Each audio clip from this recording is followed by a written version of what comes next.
I'm testing a microphone. Hello, hello, hello, hello. Hiram, come in, Hiram. Call me if you can hear me. Call me. Text me. Here's my number. So call me maybe. Can you hear me? Can you hear me, Hiram? Are you hearing me right now? Hey, Hiram. Give me a call. Give me a call, sweet boy. Tell me you can hear me. Come on. Give me some good news, please. For the love of God. Give me some good news. Good news. Good news. I mean, they know. They, you know. Hello, hello. Testing, testing, testing. I really hope you're hearing me. Oh boy. You might have to, at least for the semifinals, because it just took us like a half hour to get one cable set up. Yeah. Yeah. The hope was definitely to do two, but we'll see. Yeah. Yeah, yeah. Hello, hello. I'm still talking. Is anyone listening? Hello, hello, hello. Is there anybody out there? Out there, out there. Just not if you can hear me. Is there anyone home? Hello, hello. Please.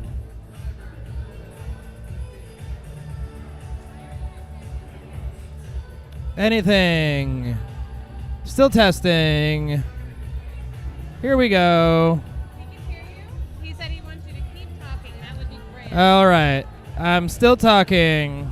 I'm still talking. Down there. We're still talking. Down there. We're still talking. I at this point I don't know if there's anything I can do until he is available and done. The main things left from here are I do actually, yeah. Okay. Thank you. Hi, Hiram. I'm going to continue to chat while Devin goes and grabs pizza. Okay, great.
Anvil. Thank you. I was like, I know that I know it, and I just can't, like...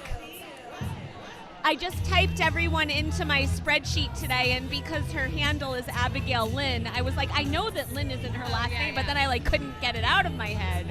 Oh, for your raffle? Yeah. Yeah. That took like an hour and a half for me to make that spreadsheet with everybody in it. Yeah. That should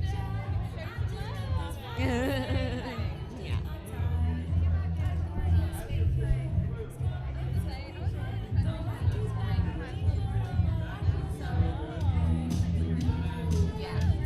Well, it's probably polyester. Look at fiber content.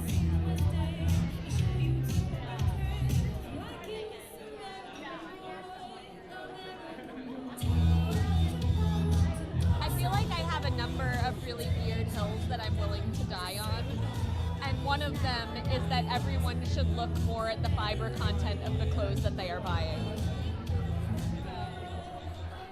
Yeah. Especially because now so much of it is so bad. Basically everyone has stopped using natural fibers. All right, everybody, we're ready for the semifinals. It's 7:15. It's shuffleboard time, everybody. Welcome to the Fall 2024 League Banquets. We're ready for these semifinal matches. We're so excited to have y'all here. Boy, do we got a lineup tonight. This is going to be great. On court number 1, oh my God, Battle of the Heavyweights. It's the Golden Tag.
At the Royal Palm Shuffleboard Club in Brooklyn, New York, at the semifinals for the Fall 2024 banquet.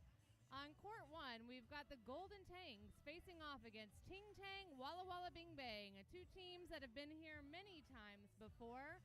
couple of favorites. We haven't seen the Golden Tangs at the banquet in a couple seasons, so we're excited to have them here. On court 2, we've got Shuffleboard to Death, who is pretty much here all the time. And then for the very first time ever, we've got the Food Courts making their banquet debut. So super exciting to watch them play today. Really fun team. It's going to be a good day here at the Royal Palms. Everyone's celebrating beloved manager Jericho Davidson as he departs after 12 years of working here at the Palms. So you're going to see lots of big cats and tats tonight because that's what Jericho is all about. You might even see a little skin if you're lucky. So stay tuned for shuffleboard and fun.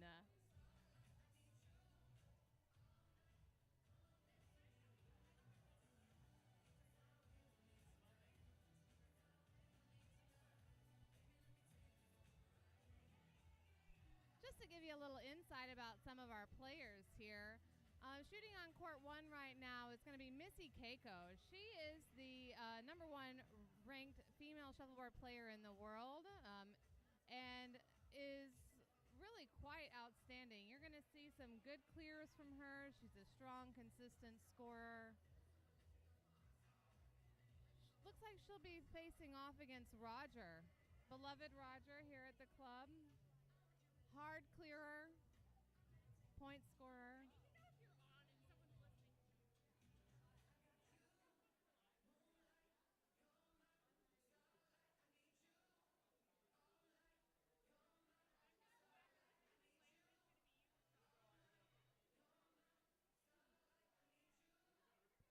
I'm here actually now with the manager of the Royal Palm Shuffleboard Club, Nick Shields. Tell us about your favorite thing about Jericho. Oh my God, about Jericho. I'm not drunk enough to get into my emotions yet today. All right, then let's talk about shuffleboard. What's your prediction here on court 1 with Ting Tang, Walla Walla, Bing Bang, and the Golden Tangs? I think I have to be pulling for the chosen one, Missy and Jeff, about to pop out the first shuffleboard baby coming from the club. They're going to be touching to have a 7-month pregnant woman win a championship here tonight, which is amazing. Couldn't agree more. Rumors are being had that baby's name is going to be Nasty Hides. So we're getting a little baby Nasty here in just a few months.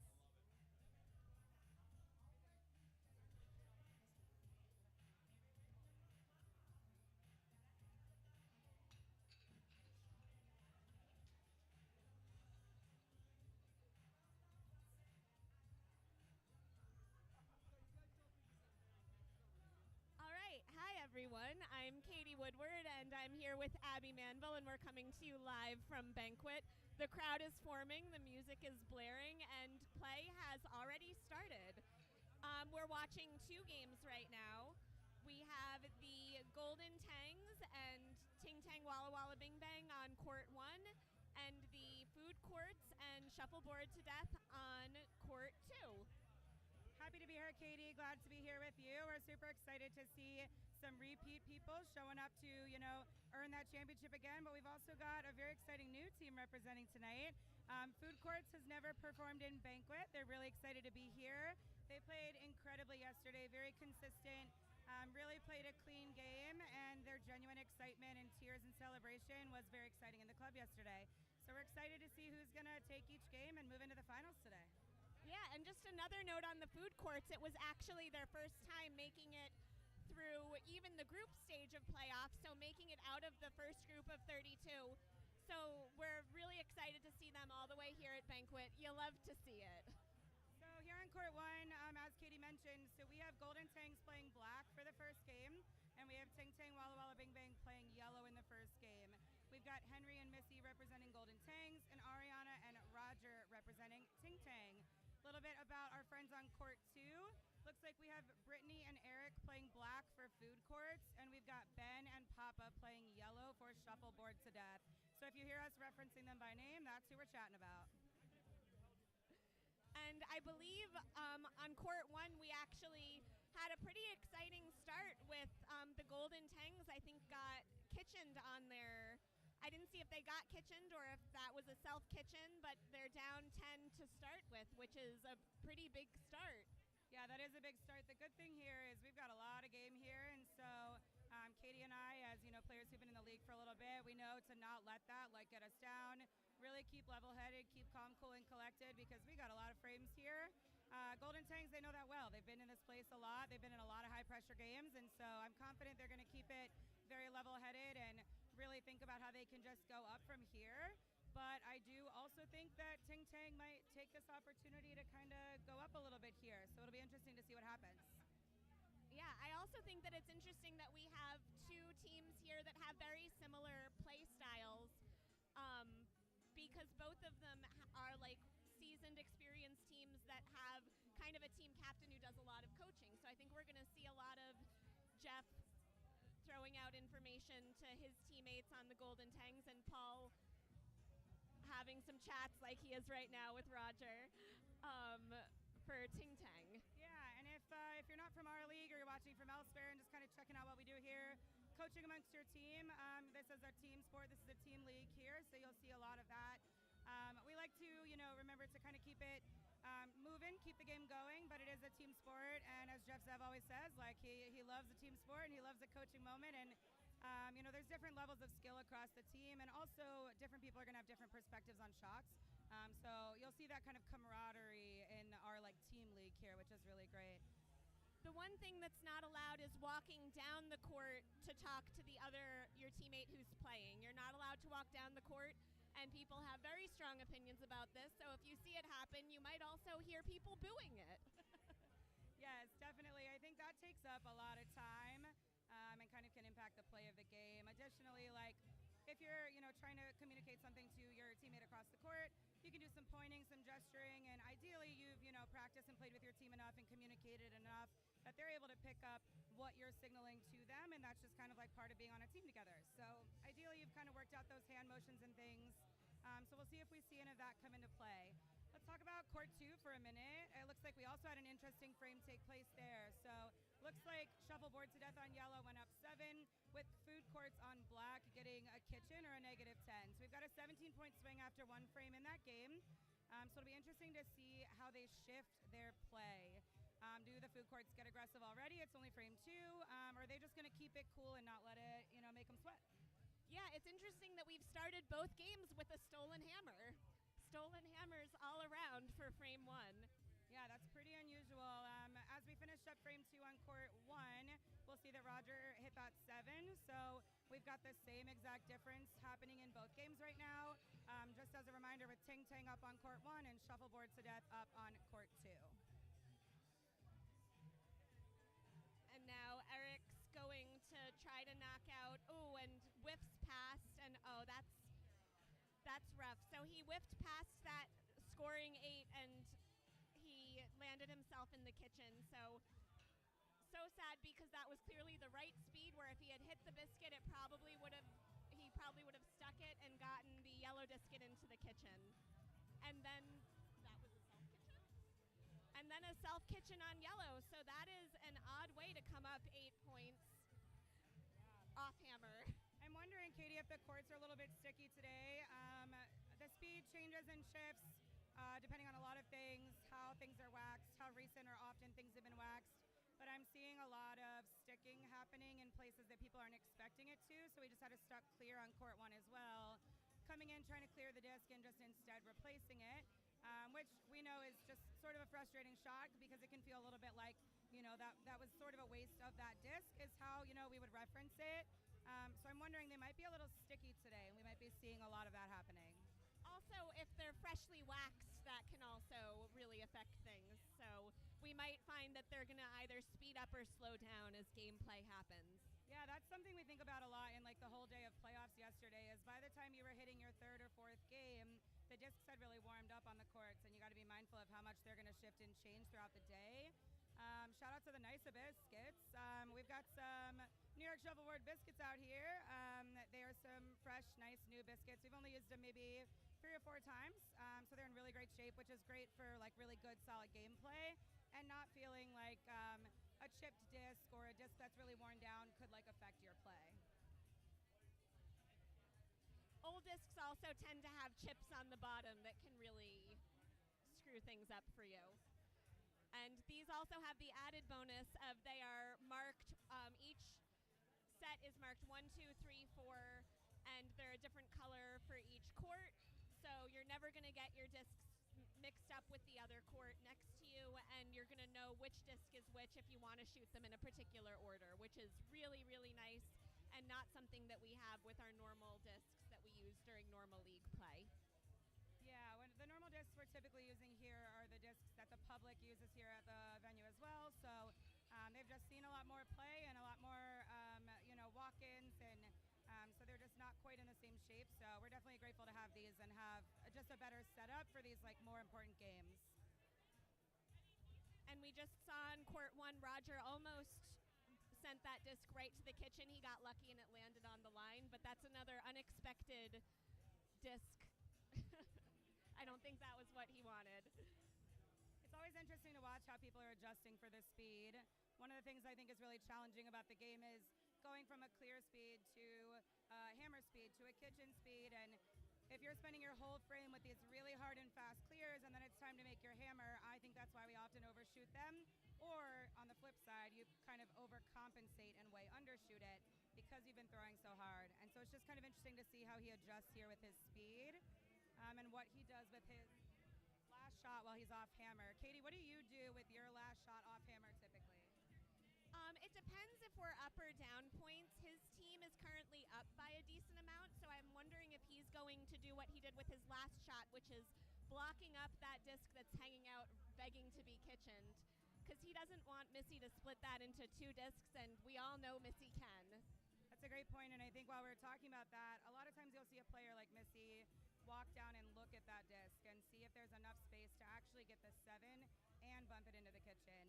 So that is allowed. We mentioned not walking down and having a conversation with your teammate, but it's always good to go down, and we want to encourage new players to go down and see what the situation is, so that you really make sure you're making your best choice based on the information that you have. Here goes Missy with her hammer. Looks like it was a little bit speedy, but she nailed it. My guess would be she's probably aiming more for the 8, but I think we're having some speed things happening here, so she nailed that right in the 7.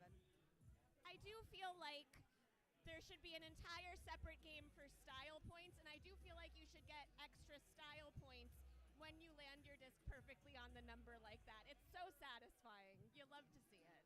It sure is. A lot of places we play, they don't have the numbers, and I always find it interesting when we play places where the courts are blank, and because a lot of us use it as our reference point, right? When you're taking your hide shot, you're aiming for the 7, you're aiming just to the left of the 7, and so if you're playing in places where they don't have the numbers, you're kind of picturing those numbers on the court, still using them, but they're not actually there. So kind of something that's a little bit different about our club sometimes. Yeah, so now Golden Tangs with that hammer is now, I think, only down 9 points or 10 points. Hard to tell. And then I think the food courts is currently down 33 points.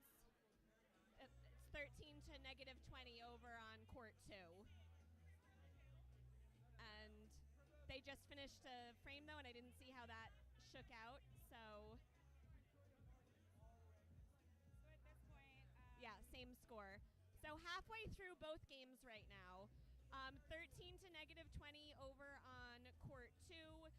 Shuffleboard to death is up, and then I think it's 7 to -2 over here on court 1. Yeah, I was just going to kind of reference the same thing, just thinking about being halfway through the game, thinking about if strategies are shifting. We've got, kind of a solid lead happening on court 2, which is okay, but you will see that now I would imagine food courts on black are going to start turning it up with only 4 frames left. On court 1, I think Golden Tangs are coming up here, so you won't probably see too much aggressive play happening there just yet. Just to share a little bit about the format of what we're doing here. So you can have up to 10 people on your team, but tonight you're going to have 4 people represent your team, and that's how it is every league night. And so right now, your first 2 players are playing an 8-frame game on whatever color was either assigned to you or determined from a coin flip. In some places like Chicago, they do a lot of rock, paper, scissors. And then after this game, they're going to switch colors, and your other 2 teammates are going to come out and play. And so ultimately, it's sort of referenced as a best 2 out of 3 format, but if need be, the 3rd game is not actually a full 8-frame game. It's just 4 frames. And so we might see it get to that, which people love. We love extra shuffleboard and extra frames. But that's a little context about where we're headed. So if a team loses this game, it is certainly not over. It's not even close to over. They still have another 8 frames at least with some different players. Yes, and you might hear even in the background the people cheering for whichever team did not win game 1 on their court, because everyone loves to see overtime. We all are rooting for overtime, more shuffleboard, and it's exciting when everything comes down to 4 frames. People tend to also, I think, perform a little bit differently in overtime. It can be really exciting and really invigorating, and people kind of, show up and make some really amazing shots. It can also, of course, be a lot of pressure. So it's always interesting to see who's able to remain level-headed and also, make the shot that needs to happen in that high-pressure situation when you have such less time to play. For sure. Also worth noting, since we had already mentioned that the discs can change speed over the course of a game, if you've played in game 1 and now you're coming back for your frame of overtime, those discs can be a completely different speed than you dealt with them the first time around. So it's always interesting to see how that can affect things. It'll be exciting tonight to see who shows up in the finals. We've got a big celebration from Brittany on food courts. She is just the cutest out there, having a great time. She was dancing around the courts, just having the best time yesterday. She's really excited, but nervous to be here tonight, but it's great to see some new players represented. Their team is quite a special one. They've got 2 teammates who just got married recently. They've been friends and all close for a really long time, and so this is a really exciting night for them. I'm glad we get to be a part of it. Me too, and I always love a celebratory high kick. Again, you love to see it. I wasn't expecting the high kick, but I didn't hate it. Yeah, didn't hate it. Yeah, so I can see that the food courts are still kind of playing a little bit safer, so I would have expected him to have gone right on the board with that. Oh, but Papa just put up a deep 7 there, and I don't know if he can see that underneath that block, but if he can possibly kitchen it, that would be a really big. Yeah, and honestly, Katie, that's kind of an interesting shot here to take. Talk a little strategy here. I think when you're up at the point that they are right now, a lot of people are going to play more conservatively and not risk leaving something out on the board for that reason. Eric on the food courts definitely aimed for the disc. He clipped the blocker, unfortunately. That's okay. But the fact that Eric Papa, playing for shuffleboard to death, left it out there could be a little bit scary on the swing there. It's a pretty straightforward way to get 17 points, which would make a huge difference in this game. So kind of an interesting shot at that point in the game, I would say. You might not see a lot of players doing that.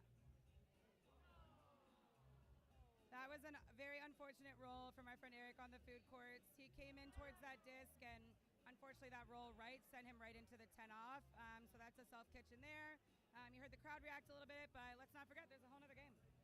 There's a whole other game, and it was still the right shot to take. It didn't pan out, but he still definitely took the right shot there.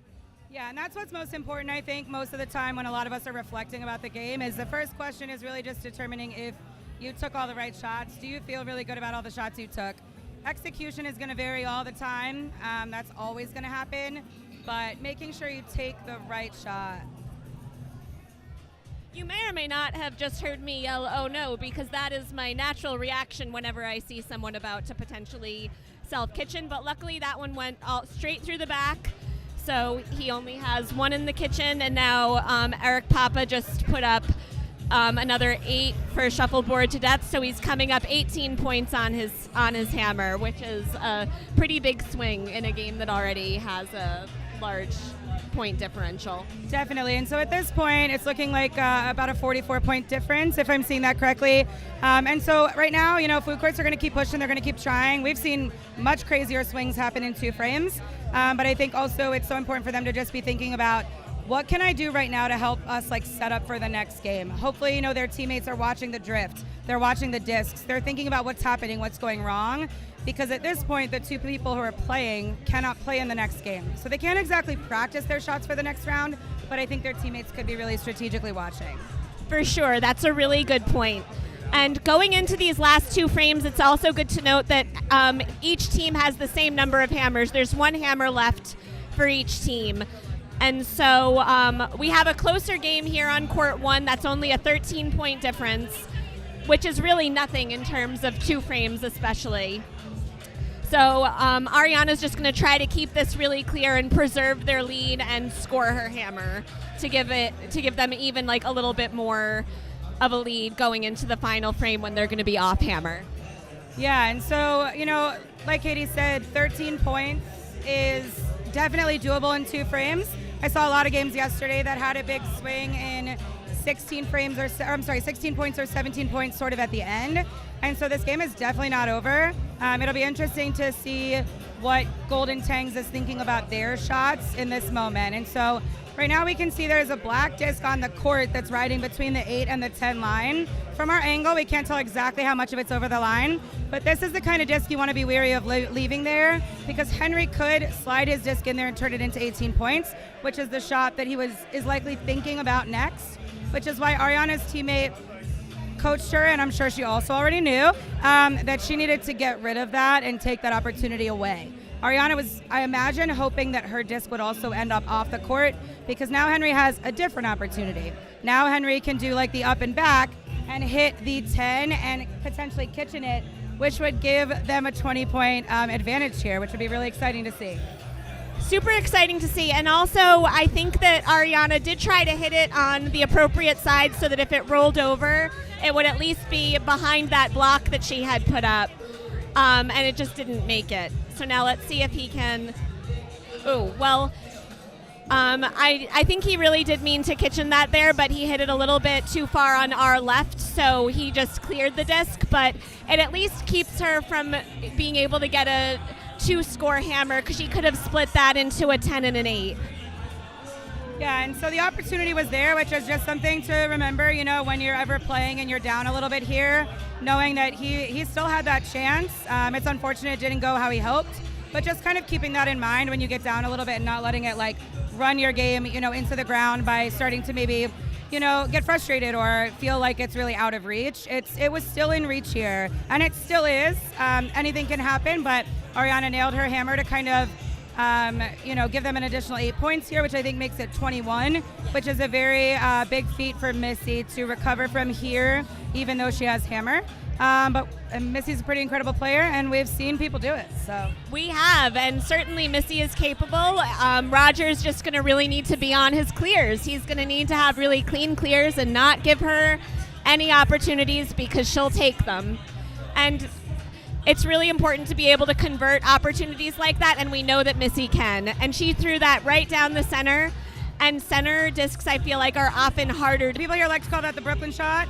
We like to send it down the center there, and if Roger sticks it, which he unfortunately did, she now has a kitchen opportunity, but if he also missed it, she's got a split opportunity. So she's trying to set herself up to get multiple discs in a shot here. That's going to be their best chance. Additionally, here we go. Let's see it with the speed here. Very close on the speed. Both discs are close. Unfortunately, the yellow disc stayed in the 7, which is a tough outcome there, but she's got to do it. That was the right shot. You got to do it. I actually disagree. I like that disc is still in play, because when you're down 3 scores, if that disc had gone out the back, it would no longer be a possibility. That is still a kitchenable disc. Definitely, especially depending on what the drift is doing here and depending on what he does here. I think it can be stressful to see when you're down 21 that now you're down 28, but it definitely leaves an opportunity open depending on what move they take here. So you can see Roger and Paul on the court really discussing what is the best move here, thinking through the options. And so let's see what shot Roger takes here. What do you think he's considering here, Katie?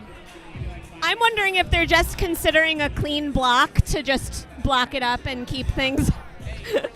Jeff is shrugging at us from the court, from courtside. I'm wondering if he's just going to block up.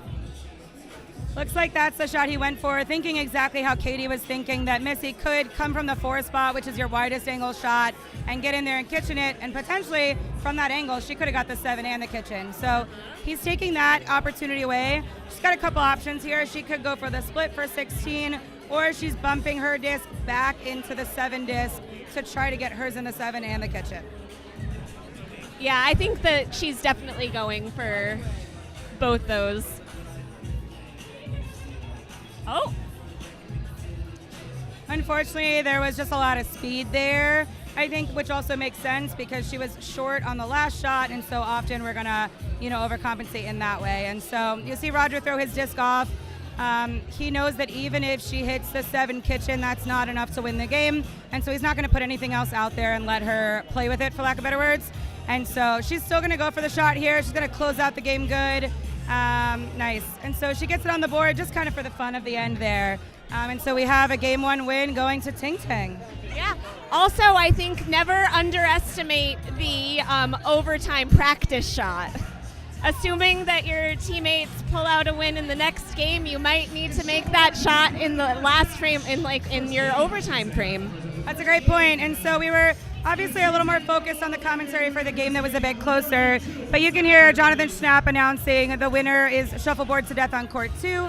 And so they have switched their players out here, and they're taking some warm-up shots to get ready for the game. So we have Shuffleboard to Death as a winner and Ting Ting as a winner, but anything can happen, and we'll see what happens here. Always exciting to swap off, and now that we know how Game 1 turned out, and know who we're rooting for in Game 2 if we want overtime to happen, which of course we do.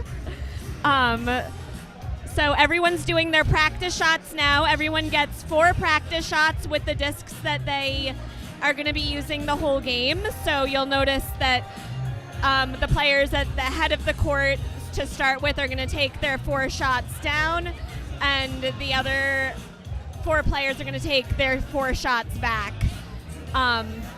So everyone will get some practice.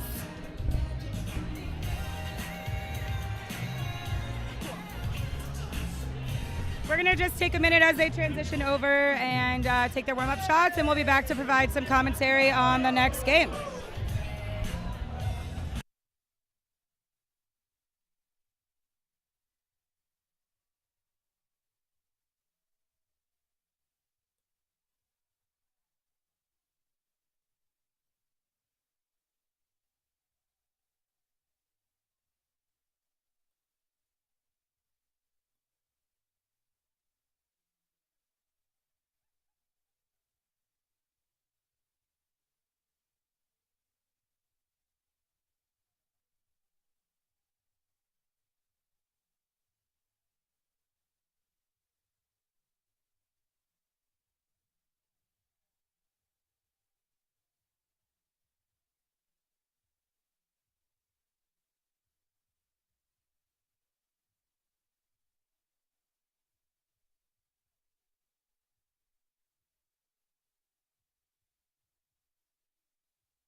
I would just like to come online here quickly to say there was a bit of an error in some reporting earlier when it was claimed that Jeff and Missy's baby would be the first shuffleboard baby from the Brooklyn Royal Palm Shuffleboard Club.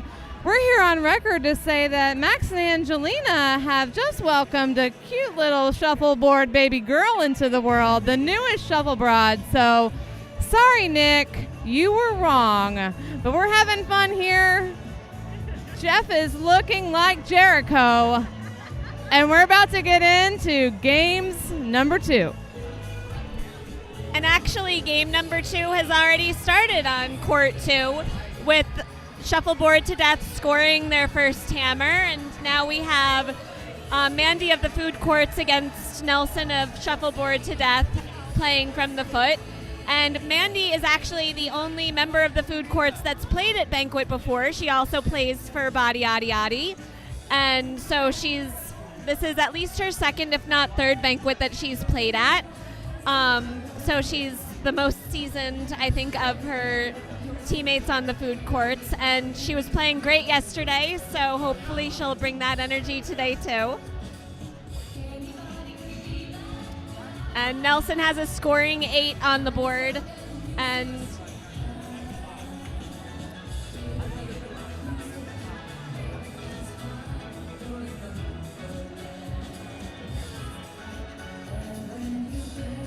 he blocked it up, so I think that Mandy's best bet is probably going to be putting up an 8 on her own side to just balance out. And that's what she's trying to do. And she gets there. She gets it. So 8-8 going up on the scoreboard, making it 8-15 over on court 2. And we're in frame 1 on court 1. And since we've swapped now, Ting Tang is playing on black and Golden Tangs are playing on yellow.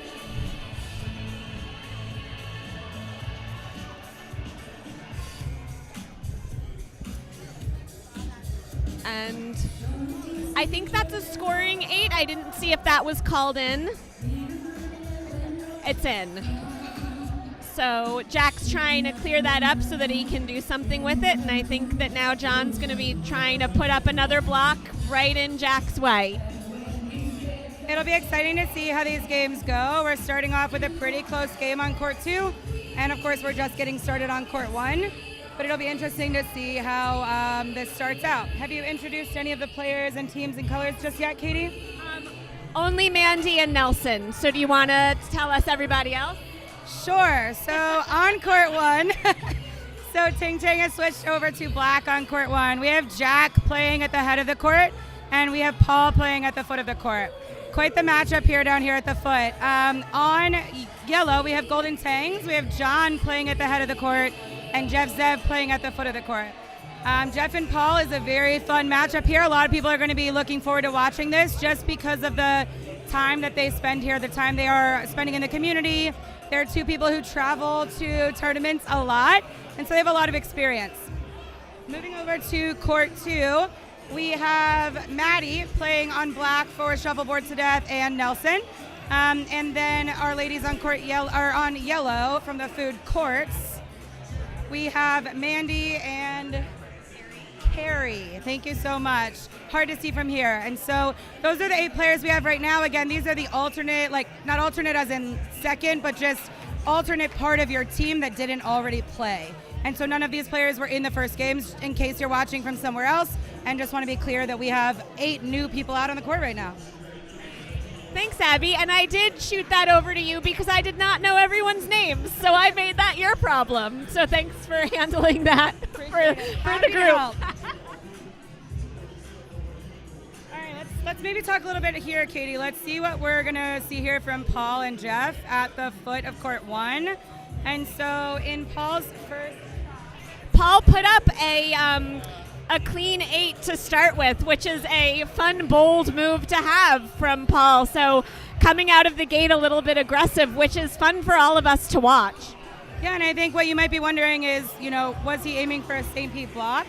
Did he overshoot it? Are we still adjusting to the speed? It happens to all of us. Or is he thinking, board play, let's go, just like throw it out there and see what happens? Jeff is a very, very consistent and skilled player, and so personally, if I'm playing against Jeff Zev, I'm wary of putting anything out on the board. What do you think about that shot there, Katie? What do you think he was going for? I am wondering if he was going for a kitchen. It seemed by the speed that it was slow, so I don't know if he was trying to just clear it. I'm not sure. I'm also wondering if because they won game one that he knows that they already have one game of insulation. Their like worst case scenario would be overtime, and I'm wondering if Paul wants to put on a bit of a show for us, and I'm not mad about it. That's a really good point. Given the context, it's important to like keep in mind that this is game two. So he does have some flex here to like get a little bit more aggressive and play a little bit of a different game. It'll be interesting to see if that's how he continues to play the game, or if he might, pull back a little bit and go back to a little bit more of a classic play. Only time will tell. And what's happening over here on court two? We've got 8 to 15. Oh, actually coming back to court one because that was just a big shot. Paul kitchened Jeff's 8, so now he has an 8 of his own scoring, and Jeff's in the kitchen. What do you think that Jeff is going to do now? So I think there are some options here. Again, I think context here is, it's only frame 2. Some people are going to go hit the 8 back into the kitchen, try to get both. It might be a little bit early for that, so he might just focus on getting one or the other, likely the 8. It looks like he went speed for both, and it was very close, honestly speaking. He definitely was thinking he could use that as a backstop to get the black disc actually into the kitchen to replace, which makes a lot of sense, especially if you at least overshoot. You want to really risk undershooting there and ultimately giving them additional points. And this is maybe something that Jeff doesn't have to think about so much, but for us mere mortals who've been playing for a little less time, a kitchen is harder to clear out than your top disc is going to be. So even though the kitchen has 2 more additional points, you're more likely to stick it and leave it there. So it's usually safer to go for the top. So that was an unfortunate outcome of that shot. Paul went in with kitchen speed again, and what he actually ultimately did was use Jeff's disc to knock out the one that was in the kitchen, and the one that's out there now is on the line. So he actually canceled out those 10 points that he got, which is just an unfortunate outcome. But Jeff goes in and sticks the 7 on his hammer. So that's a pretty big shift in that frame from Paul having 18 points on the board to Jeff ultimately ending up with 7. So well played by Jeff. I'm sure Paul is going to get that shot the next time and maybe every time after that. So it'll be interesting to see if they keep playing a board game like that. It's fun to watch. Yeah, Paul definitely chose chaos in that frame, and I'm really enjoying it. And over here on court 2, we have the food court's 8 to 23 on shuffleboard to death. And now they're going into the 5th frame, so they're halfway through game 2. I think it's worth mentioning when we think about the scores, so we think about 8 to 23, and, if you're newer to the game or you're watching from somewhere else, that's a 15-point difference, which can feel like a lot right now, but we like to think of that as 2 scores. You might even actually, if your personal opinion might be that that's 3 scores, thinking about that you would need 3 7s to overcome 15, but also thinking you just have 2 8s to overcome that. And so really thinking about it in that way, being down 15 in this game, you can make those 2 scores up in one singular frame. And so I think just always zooming out in the moment and not just like seeing those numbers and panicking is really valuable. Thinking about how many hammers do you have left, how many frames would it take me to earn back 2 scores? For sure, and I've seen pretty easily people have 21-point frames. I've seen as much as 28-point frames off hammer, where people have come up 28 points off hammer. So I know that it's possible. I know it can be done. Is it likely? Maybe not, but I think it's good to know that it's possible for sure. That's a good point. I think a big part of the game is psychological, and that's where, it's a lot of the conversations I hear around the club are just, we get in our own head. You see that number getting, you see that like discrepancy getting wider, and it starts to really impact your decision making because, of course, you want to win. But you got to, as much as you can, level it out, really think about it, think about the fact that it's possible and not give up. And I know that's what the food courts are going to do because they're really excited to be here. And this was just such a big win for their team to be here doing this all together. So I know they're going to bring that energy into it. And I'm excited to see how Mandy does because I know that Mandy can pull out some really good shots. So let's see what she does going into this next frame. As her teammate, I can definitely attest that she can absolutely crush this, and I can't wait to see it. I'm very happy to see her here. Happy for their team and everyone else, of course. But we all know how exciting it is to see someone new in a really big, exciting game. It's a good feeling for it to be your first time doing it, and just feeling like you kind of made it. You made that spot. Absolutely.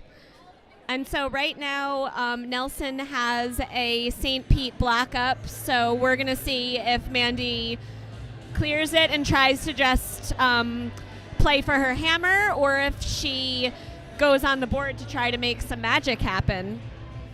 Yeah, it's let's see here. That was a great clear. I can also say that Mandy's clear game is something she's really, really strong in. I think she's confident in it, and clears can be really hard. I think, especially given the pressure and just everything about a really exciting game, it can be really easy to miss aim or misread the drift and leave your disc in a place that you don't want it there when you were really trying to get both discs off. But her clear game has been really solid. And Nelson is a really consistent player, so if you stick a disc, he probably is going to be able to hide behind it with an annoying amount of ease. And we mean that in the best way possible. But it isn't easy, but he sure does make it look easy. A lot of people do, and Katie and I know, I'd love to make it look that easy. Interesting. So what Nelson just threw up would be considered a Tampa. He's sort of using that block on his own side, thinking about blocking up as much of the court as he can on our last shot, because realistically you can't block the whole court with one disc. And so he's still going to try to just make her shot harder. But here she comes into the 8 and 7, and she sticks it. Nice shot, Mandy. And to get that 8 when you're thinking about those 15 points down, or wherever we're, the math we're thinking about, the 8 is more important than the 7 in that moment. That 1 point does make a strong difference. Yeah. And now it's just a 7-point difference with an equal number of hammers left, and that's really a pretty small gap that they've got. So it's absolutely still possible. Still hoping for the food courts to pull this out. That hammer was huge for them. They needed that. A great shot from Paul here on court 1. So Paul's got a 7 out there already, and he just lands the perfect 10 right in front of it, which serves a couple purposes here. Of course, Jeff's got to chase this because 17 points is a lot, but also it actually blocks up the shot that's also behind it. And so it'll be interesting to see if Jeff tries to go for the hero shot here and get both. Let's see what move he makes here and what speed he throws with, and see what happens.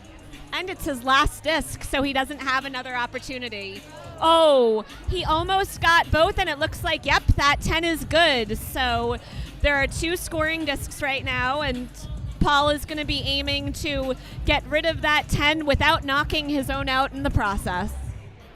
Yeah, and that's a good perspective on that shot too, Katie. A lot of people are just going to be thinking, oh, Paul just clears the 10. But where the 10 is, if Paul hits it a little too far to the left, it could take out his own disc in the back. And so those shots can be particularly stressful when you're really trying to think about the angles. For sure. And he does it. Which, it's Paul, so no one's particularly surprised. They've got a lot of strength here in these teams. We've got some international players who Missy was previously the #1 women's player in the world. She was playing for Golden Tangs in the first game.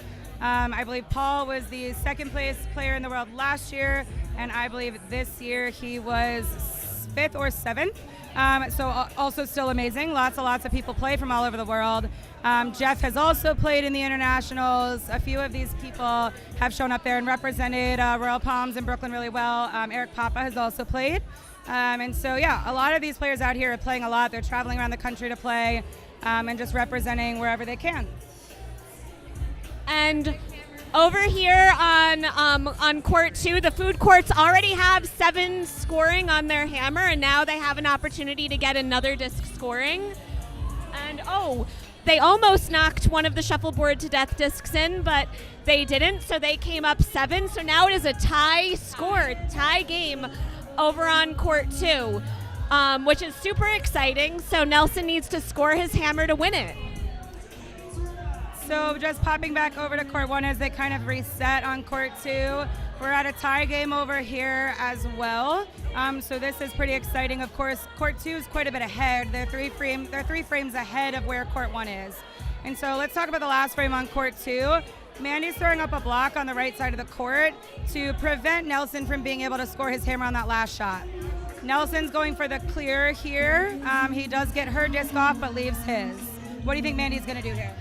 That's tough because that block could really be for either her or him. So we'll see if she tries to hide behind it or if she puts another block on top of it. But if she tries to put another block on top of it, it's going to be tricky because that disc is still there for him to potentially bump into points.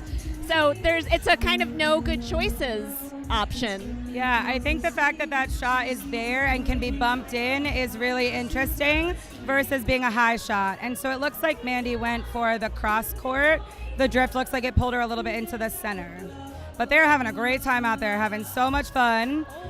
Nelson comes in with what looks like a little bit of kitchen speed to kind of seal the deal. He does not get the kitchen, but he does get the 8. But this gives Mandy an opportunity. A really big opportunity. She could potentially go for 2 discs here, which I think she's going to do. So definitely trying to kitchen that disc. And if I'm Mandy, I'm hitting that disc on the right side in the hopes that I get a nice little roll and my scoring 8 ends up behind that block. Let's see, here she goes. Looks like she's got the speed for the replace 8, and it looks like she was trying to use that backstop back there and kind of kick the disc across, which I think was an excellent shot, and she was very close. I think realistically that was a great shot. Nelson comes in pretty hot with a clear there. He gets it and gets both off the board, which helps him here so that she doesn't have an opportunity to go for him. So what do you do here on this last shot, Katie? This is tough because Nelson's a really good clearer. So if you think that you have a shot at hiding behind that disc that he has scoring, I kind of feel like you have to go for it. I feel like blocking up the board, you can't block up too much of it. Even if she blocks up the left side, he can bump. She's blocking up the left side and making him have to score his hammer, and I think he's probably going to go for either a clean score on either far side or the bump. Here he goes with his shot, just like Katie said, going on the wide side, and he hits it right into the 8. And so that is a win for Shuffleboard to Death, which gives them the win in 2. Congratulations, Shuffleboard to Death.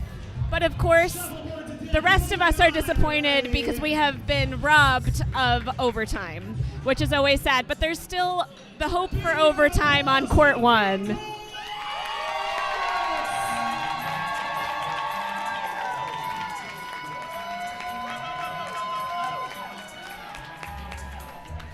I don't know if the mic picked up that applause, but there was just a very large cheer for the food courts. We're so proud of them for making it this far. They played great tonight. Shuffleboard to Death is such a tough team, and they came so close. Very exciting to hear the community rally around them. Everyone's happy, of course, for Shuffleboard to Death, but truly a special moment for the food courts, and everybody's really showing up and cheering for them and making sure that they, enjoy this moment because it's very special. A lot of love at Banquet, which we like to see. Always. But the game is still happening on court 1 because they're a few frames behind. So it's 14 Golden Tangs. Now it's 21 Golden Tangs to... It is 24. 21-24. 21-24. So the Golden Tangs are down by 3 with an equal number of hammers left. Each team has 1 more hammer left, and it's still very much anyone's game. 3 points is practically nothing. So having a nice, tight, exciting game, always fun. Definitely the most kind of exciting shuffleboard to watch. And so heading into the last 2 frames, just noting that black shot first here, so yellow's got the final shot of this frame, and then yellow will shoot first on the last frame, giving black the last shot. A lot of people think that last shot is really, really valuable. You do have an equal number of final shots, but a lot of people really like to have the control in that last frame and sort of know that they do have an option there at the end if they need to make up the points. And because of the format, if you are playing black in the second game, you also get the final hammer of overtime. So a lot of people are going to choose to play yellow in the first game if they win the coin toss, which is what we saw at the very top of the game, of both games, was the winner of the coin toss on both sides picked yellow. And so if Golden Tangs pulls out the win here, which is the team playing yellow, that will be it for this court, which means we won't have any OT in the semifinals. But if Ting Tang on black here, I apologize, I'm saying that backwards. If Ting Tang pulls out the win, we will not have any OT in either game, which means moving to the finals a little bit sooner. But like Katie said, people love their overtime. So this is very interesting here to see how this shakes out, because it kind of means if we're heading into finals right now, soon in just a few minutes, or if we've got a little bit of time to see what happens. Yeah, we'll see. Jack is definitely playing it safe, not going on the board, not giving John any opportunities to get 2 disc scoring. It's sort of expected that that you're going to score your hammer, so he's making John score a clean hammer rather than giving him anything to shoot at and aim for by scoring his own disc now. So that's just blocking up the part of the part of the court that presumably he thinks might be easier for John to shoot on, and making him shoot on the side that is maybe a little harder to shoot on.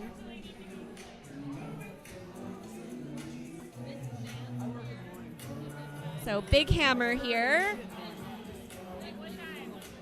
Oh, and that is just in. Wow. That is good, but barely. That is the closest to the line that could be without needing a line call. Yeah, and from different angles, it looks so close. People are like shouting, "No way," in the background, because it really looked like it was coming in hot to that center line. But that's a big shot there. So now they are. Now they're up by. The Golden Tangs is up by 4 points going into this hammer, with Paul having his final hammer. So Jeff is now going to do his darndest to keep Paul from that hammer. So Jeff's coming out here with the first shot of the final frame of this game. He's going for a typical St. Pete block on Paul's side of the court. And so we know here that Paul is thinking, or typically what a player is thinking is, I just need to be able to keep the board clear till my hammer and score. And so he comes in with a very gentle speed to make sure he doesn't stick the disc. He clears both.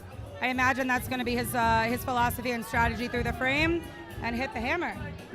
Yeah, and I do feel like Paul tends towards doing more gentle clears. Paul isn't someone who really clears with violence. We do have some violent clearers here at the Brooklyn Royal Palms, and Paul is not one of them. And I think that can maybe sometimes help with changing speed from having to score, like clearing to scoring. That's such a great point. We were mentioning that earlier. I myself am like a pretty quick, not super hard clearer, but a lot harder than that. And that's why I think the switch is different. You make a great point. If you can nail the clear on a smoother, more finessed shot, it's actually helping keep you closer to the speed of the other shots. I like that perspective. And now we have kind of a block for both of them. That's a little bit of a Tampa for either person, shooting really close to the line. And I think Jeff's going to take it. He does look like he's lining up from this wide 4-spot angle to see if he can come down and at least be partially hidden behind that disc, and sort of just make Paul, have to react to that shot. And that's on the line, but it's also a potential splittable disc if Paul leaves it there for him. I'm wondering if we're going to see Paul shooting down his own side now to try to put a little bit of pressure on. So he's coming to check the angle from the other side. We encourage all new players to do that as well. Come look at the angle from Jeff's side and see, how would Jeff hit that split if he was going to? How do I potentially take that shot away from him? For sure. And if Jeff does split that, it would be open on Paul's side anyway. So even if he gets both, Paul would then have some opportunities over on his own side. But it does look like he's going for his own score on his own side. And he gets it, but I don't think that's hidden. I think that Jeff can see that.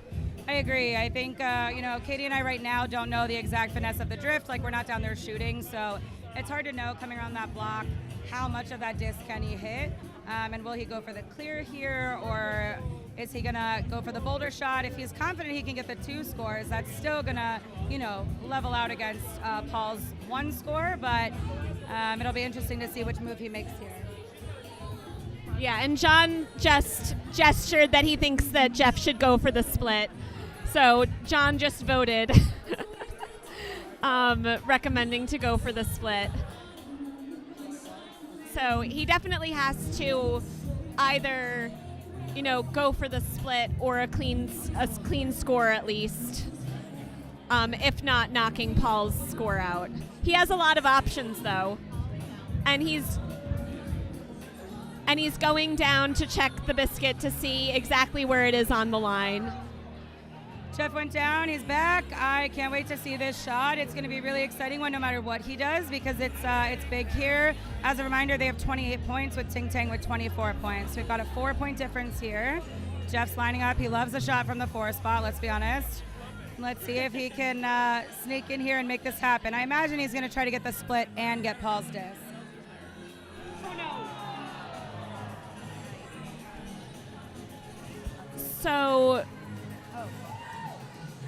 So Paul is shooting off because he already had an 8 scoring. So Ting Tang wins on court 1. We're doing speed shuffle right now for 3rd place, everybody. Speed shuffle for 3rd place. Right down on here on courts 1 and 2.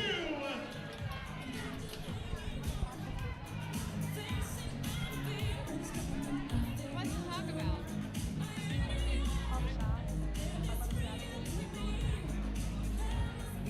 So we've been completely deprived of overtime so far, so we're still holding out hope that the finals might have some fun overtime for us.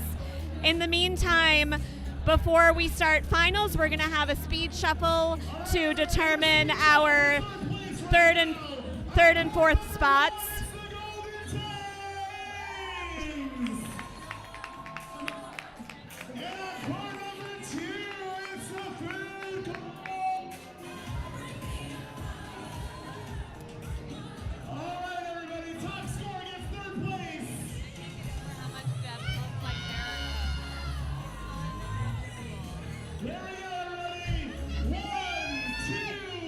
So the top score here is going to get 3rd place, and we've got Golden Tangs on court 1, Food Courts on court 2, and they each start with a nice self-kitchen. And here, kitchens are +10 rather than -10.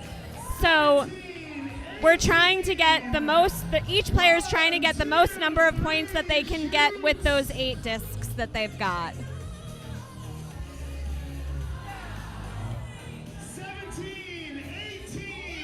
So the Food Courts are up by 1 point right now with 5 discs left to go. Jeff's going for a, Jeff just split a disc and is now up to 37 to the Food Court's 18 points.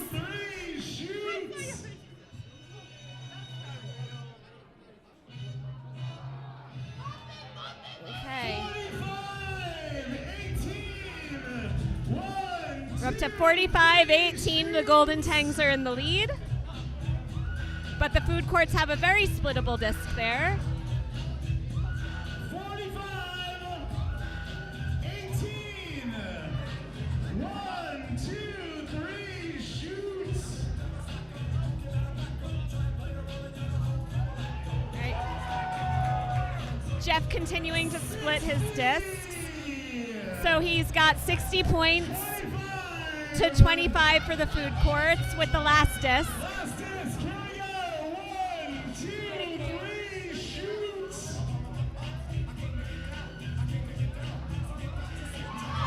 Oh!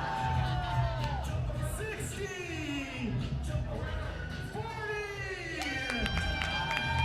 So that came down to 60-40. Golden Tangs in the lead. So that means the Golden Tangs have come in 3rd overall with the Food Courts coming in 4th.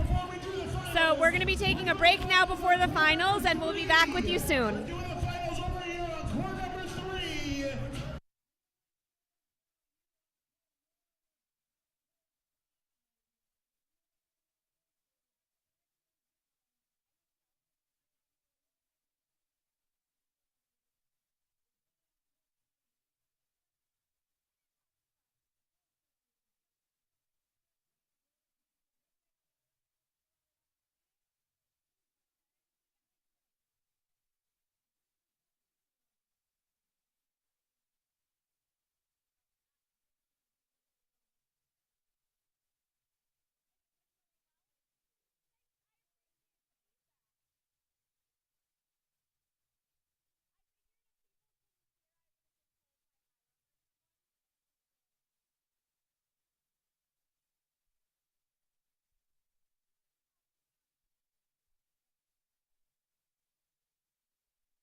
everyone, welcome back. We are finishing up warm-ups here on court 3. Abby and Katie here to talk to you about the finals match of the league championship here. And so they just finished up their warm-up shots, and so we're going to give you a little update of who's who in case you're looking for some names and teams. And so on court 3 here on black, we have Ting Tang Walla Walla Bing Bang, Ariana playing at the head, and Roger playing at the foot. And then on yellow, we have Shuffleboard to Death with Ben playing at the head and Eric Papa, mostly known as Papa, playing at the foot. We're going to be back here talking to you about the game, telling you a little bit about what's going on, and it's a pretty exciting moment in the club here right now. Yeah, and we're jumping right into frame 1 with Ben putting up a pretty standard St. Pete block, and now Ariana has stuck her attempted clear, which gives Ben a great opportunity to try to hide behind it. So we're going to watch Ben very carefully line it up, as is his way. I was going to say similarly, Ben's form is something I love to watch. So Ben and Papa played in the finals of our Brooklyn National, and I was grateful to do the commentary alongside Paul. We commentated a lot on Ben's form. It is very unique. A lot of players will get low like that for like a really big shot. Ben gets low like that on every shot. Every time. Yeah. And so he did a great job of getting that disc into the 8. From our angle, we're a little bit off to the side here, but it definitely seems available. I think it was partially covered, which is why Ariana clipped the blocker, unfortunately, but I do think it was accessible with the right angle and the right drift. Yeah, I do think so. All of our courts have slightly different drift, and the way I like to describe court 3's drift is that it's a little bit haunted. The center line is not as predictable as you'd like it to be. You can throw 2 discs down in seemingly the same way and have 2 separate things happen. So I will say that sometimes can add an air of chaos to an otherwise normal game on court 3, which might be fun to watch. But Ariana just got that out of the way, but there's still a block there, so Ben might be able to hide another. So what Katie said about this court is very true. I've always thought it's actually really interesting that we play the finals on court 3. Yeah. I think it is one of our strangest, weirdest courts, which I guess makes the game really exciting and really fun. But definitely when you're the player, makes it feel really, really pressure-filled because it's really hard to know what this court is doing. Yeah, for sure. And he managed to get another one back there. It still feels like it's a little bit in towards the center, so she might be able to hit it. We'll see. I think it's, if anything, maybe a little bit more available than the last one was. So we'll see if she goes for it or if she goes for a clean score. I love that Ben took that shot again. I'm a big fan. Oh, babe. I'm a big fan of taking a shot to practice it. And so I talk to, not fresh players because I think that can be a little overwhelming, but when people are getting a little serious about the game, something I learned from one of the really great players here is just thinking about what shot you're going to need.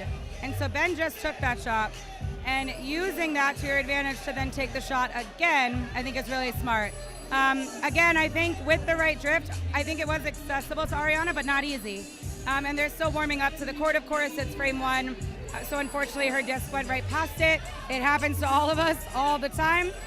We just got a great hide from Papa. You want to share a little bit about that? yeah, and an even better clear of that hide by Roger, who just doubled the blocker into the scoring disc and managed to clear it. Now there's still a blocker up, so I think Papa's going to go try to hide another one down there again, and he does it. Similarly, I think that's the same thing, right? You just took that shot, you hit it, you have the line, you have the speed, use that. And so Roger is going to come in here thinking about getting that disc out. He hesitates a little bit. I think he wants to take another second to take a moment, recenter himself, and think about the best way to angle this. From our angle, it's hard to see if he can go around that blocker or if he's going to go through the blocker, meaning send the blocker back into the disc. I think he might have a shot around it. Yeah, that's what he's going for. And that was a beautiful clear from Roger. Especially because I think that side of the court drifts outwards towards the columns. So it's going to be drifting towards the outside of the court and making that shot harder for him to get. And now, I don't know if you all can tell, but there's definitely more of a crowd here for finals than there was for semifinals. So it's getting louder in here. The music is bumping. People are already dancing. Everyone's really excited to be here.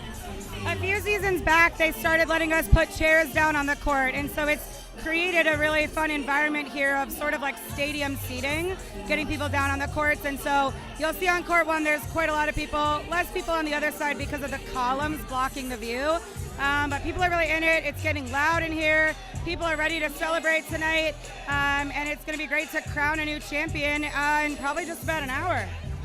Yeah, and finishing up that frame over on the court, Roger had blocked up to keep Papa from being able to get that split. Papa had a clean open hammer on his right side and didn't quite get there. So I have a feeling maybe the speeds are different on the two sides of the court, which can happen sometimes. But Shuffleboard to Death still up 8 because Ben stole that first hammer. So yeah, not only are the speeds on the different sides of the court different, but the discs can be different. I think, and a lot of times people say black discs tend to be faster, but it can depend on a lot of variables with the wax and the things that they're doing, which also makes it challenging when you're switching colors. Luckily in these games, you are not switching colors, but in certain games we play, you do, so you have to be familiar with both sides of the court, both discs and all of those things. That is to say, each player is only playing with the one set of discs. The team is going to be swapping colors, but your teammate is going to be playing on the other color. Mariana's got a nice smooth shot here. I looked really good. She was going for that hide behind that yellow disc. But the good thing about that disc is it's still usable. So this is kind of another example of what we were talking about earlier, where not to get down on yourself here. Is that the exact shot she wanted? No. But if it remains open, she can split that and get 16 points. And Ben knows that, so I have a feeling that he's going to try to get that out. Yeah, because he knows that that's a splittable disc and he can't leave that for her. But now because he stuck that instead of clearing it, it does leave Ariana with an opportunity to maybe kitchen this disc, maybe try to score a 10 on top of it, do something fancy. You can see them conferencing with their teammates a lot, specifically Ariana with Paul. I think that is like the culture of their team. They talk out a lot of shots. And so, especially with a shot like this, where Ben's disc could be used to make a 2-score frame or even used to kitchen or something, they're going to talk about it a little bit more and kind of talk through the options. And so she's lining up from the 4 spot, coming in towards Ben's disc. It did look like she was going for kitchen speed. It sailed just a little bit behind, barely out, but her disc slid over behind Ben's, so he doesn't have a lot he can do with her disc, which is good. Yeah, and so that was nice to go for a good kitchen plus. She made sure that she got all the way through and did not come up short. She would not have wanted to leave that disc in points. Don't score your opponent's hammer for them. It reminds me of something I was going to mention earlier, is just kind of the idea of making your opponent make the shot. A lot of things you're going to see a lot of these skilled players do. You might be wondering why they did that, and I think the perspective a lot is, I'm going to put my opponent in a situation where they have to make the hard shot instead of me getting too risky and maybe taking a shot that ends up detrimental to me. And so I think a lot of people play with that in mind, of just kind of put the pressure on. So it'll be interesting if that comes out here, depending on how close the game is. Yeah, I'm interested to see here if she goes for another kitchen, having just had that practice shot right before this, or if she goes for like a clean block. She comes in with a block above the tip of the 10, knowing that Ben has the final shot here. And she absolutely did not want to give him the opportunity to bump that 10 into an 8 and leave the 10 and get 18 points here, especially because they're already up 8. So that could be huge. Absolutely, yeah. So it looks like Ben's lining up to try to make a clean score on our right side of the board, which would be like the black side of the board. Rather than trying to like bump his other one into points. And he makes it. Just barely makes that 8, but still it puts them up 16 they're 16-0.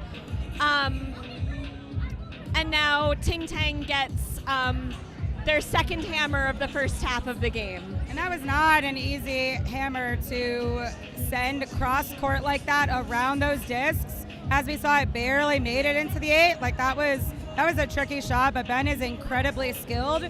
He's also just like incredibly consistent and also truly a lovely human being. Lovely human Would love to being. sing some Ben Brown praises. But that was an excellent shot and not an easy one for sure. Shuffleboard to Death as a group is a really meticulous team. They're kind of like shuffle robots. They play really clean games, and they're very tough to beat. But Ting Tang is also a really great team full of really great players. So I think we have some good shuffleboard to see for the rest of these two games. Definitely, wow. Eric Papa sends a really sick shot down behind that disc into the 7. It does look like Roger's thinking about coming between those two discs. A little hard to tell from here. He rolls his disc over, and only the 7, only the yellow disc is in right now. But similarly to before, that disc could be usable in the future. It's true, yeah. But I think that Eric's probably more concerned with making sure that his own disc doesn't have anything happening to it. So, and I think that with one block, he can probably block up both of those things. So I think that's what he's going to go for.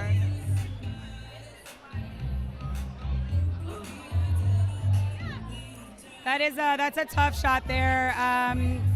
You're going for the block. It's an important shot to take these shots away from his opponent. And it happens to us all the time. You kind of, the pressure hits, and you know that what you don't want to do is overshoot it. And so he undershot it. It didn't meet the lag line, so they take it off. And so now Roger's got some options here. He can come from the 4 spot down, try to get to Papa's 7, maybe kitchen it, maybe leave his. There's some options there. Or Paul suggested alternatively the split on the 8 and try to get at least 16 and then kind of go from there. And it's also possible that, that was a beautiful shot. Great kitchen by Roger. He stuck his own 7 and kitchened Eric Papa's. So now Eric has to figure out what he's going to do with that. That was truly an incredible shot by Roger. Shout out to him. Obviously that hurts when you're playing in Papa's position, because knowing that if that block had made it across the line and been left there, that shot wasn't doable. But Papa's an incredibly strong player. He has been here for years and years, and he's coming in for that kitchen clear. He nails it. Very solid. That is a tough shot as well. And so now it puts the pressure on Roger to try and get an additional score here. And we're seeing Paul point out what he thinks that Roger should do, pointing where he thinks that he should be aiming on the court. So this could be that is a huge hammer for Ting Tang. Roger just scores a casual 10 on his hammer.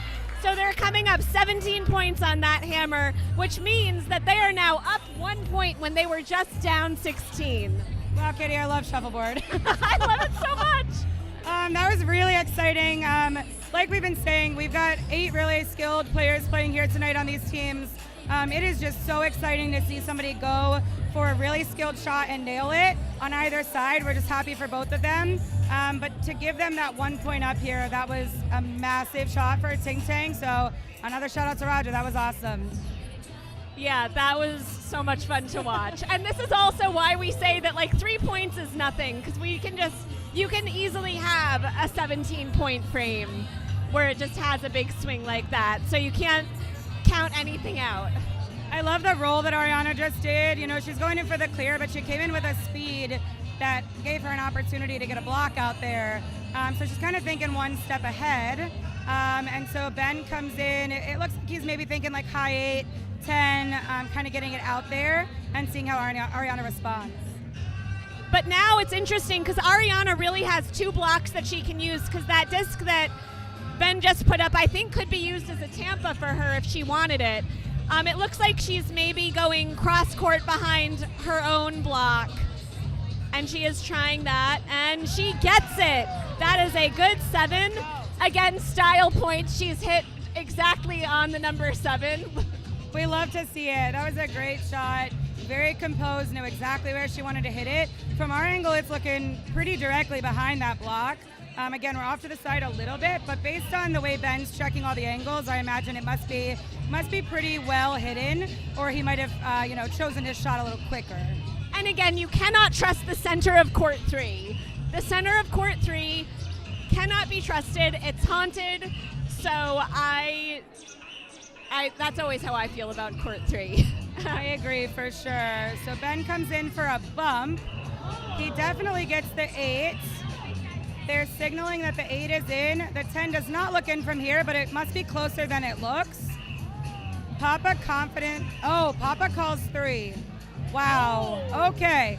So we have 18 points on the board for... There's disagreement. They're saying a different thing. 18 points on the board for Shuffleboard to Death with 7 points on the board for Ting Tang. Looks like that was confirmed as 3 discs. I think so.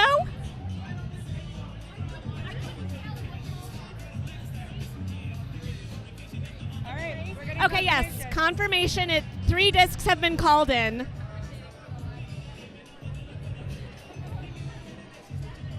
So now we're really talking about this shot, of course, because that was a huge split for Ben to get those. And so Ariana's lining up here from the 1 spot. She comes into, she came in for the 10, which, that was the risk of that shot, I think, is knowing that her disc was behind that to the right. Unfortunately, that was an unfortunate outcome, but she still has another disc, and right now Ben only has the 8 points in, so there's still time to recover and switch the lead here, but it'll be interesting to see what Ben does. What would you do if you're Ben? If you're Ben, what are you doing? Great question, babe. If I am Ben, I am probably protecting my score because Ariana has a clear line on the 8. Alternatively, he could shoot for a score on the other side, but if he misses it and then Ariana clears the 8, he ends up with nothing. So Ben took the same shot I would. It's a more conservative shot, but it's important to protect your score because the reality is that Ariana could miss the hammer and then Ben's able to steal it. If she does make the hammer, maybe they even out. So I think that's probably my choice. Is that what you would have done too? Oh, I absolutely would have done that, especially because if she had kitchened his existing 8, if he hadn't blocked it up, then she could have ended up coming up 18 points here, whereas now she kind of has to probably either bump her own disc in that one in the center or try to score cross court behind her block, which I think might be kind of blocked up at this point. So it at least makes her have to try to score a hard hammer, and it would be a really, really tough shot for her to bump her disc into his disc to try to get rid of his. So, Here she goes. So I was going to say, Katie, I think that was exactly what I was afraid of. I personally would have gone for the bump because, again, we're off to the side here, but my concern was going for that cross court and clipping your own is absolutely going to be a scenario where you get nothing out of it.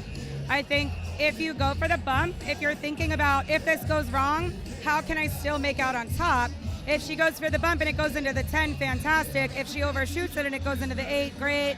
Even if she hits it from an angle and it goes into the other 8, you have a lot more opportunity for that to end up right for you. So I think I personally would have gone for the bump, but that can be a really hard and stressful shot for people. And I think she nailed that cross-court shot, so she was probably doing something she'd practiced, which makes a lot of sense.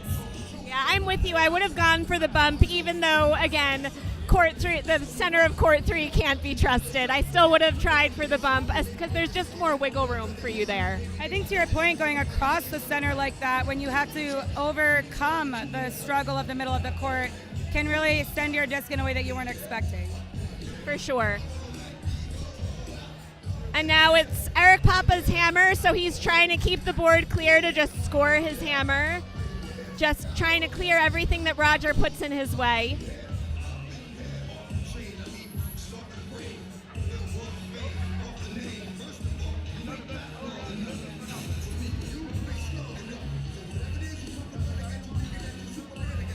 Oh, and that's interesting. He missed a clear, so now Roger has a great opportunity to put a hide back there. Roger's lining up from the 4 spot here, thinking about that hide, thinking about the drift. We're looking at a 7-point difference here. Is that right, Katie?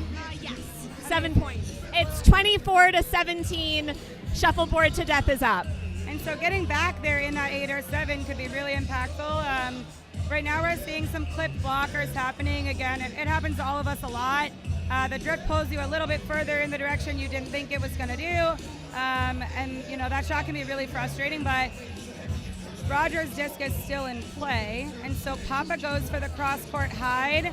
He gets it in the deep 7, but it's looking like he could have a line on this. What are you doing here, Katie, if this is you? I do not think that I trust court 3 enough to try to hit a 7 that's that deep. Because if you hit that 7 incorrectly, you can roll yourself into the kitchen. And what you don't want to do is you don't want to end up in the kitchen here. It looks like Roger's teammate is suggesting to actually go cross-court and hide on the other side, because probably for the same reason that you're thinking. And then if he at least matches the score, that puts them in a better situation. There's so few instances where I hate being right, and this is one of them. So he just clipped that 7 and rolled himself into the kitchen. Both of those are in, which means that Eric Papa already is coming up 17 in this, and he almost could have gotten another score there, but didn't. But he's coming up 17 points, which is another huge frame.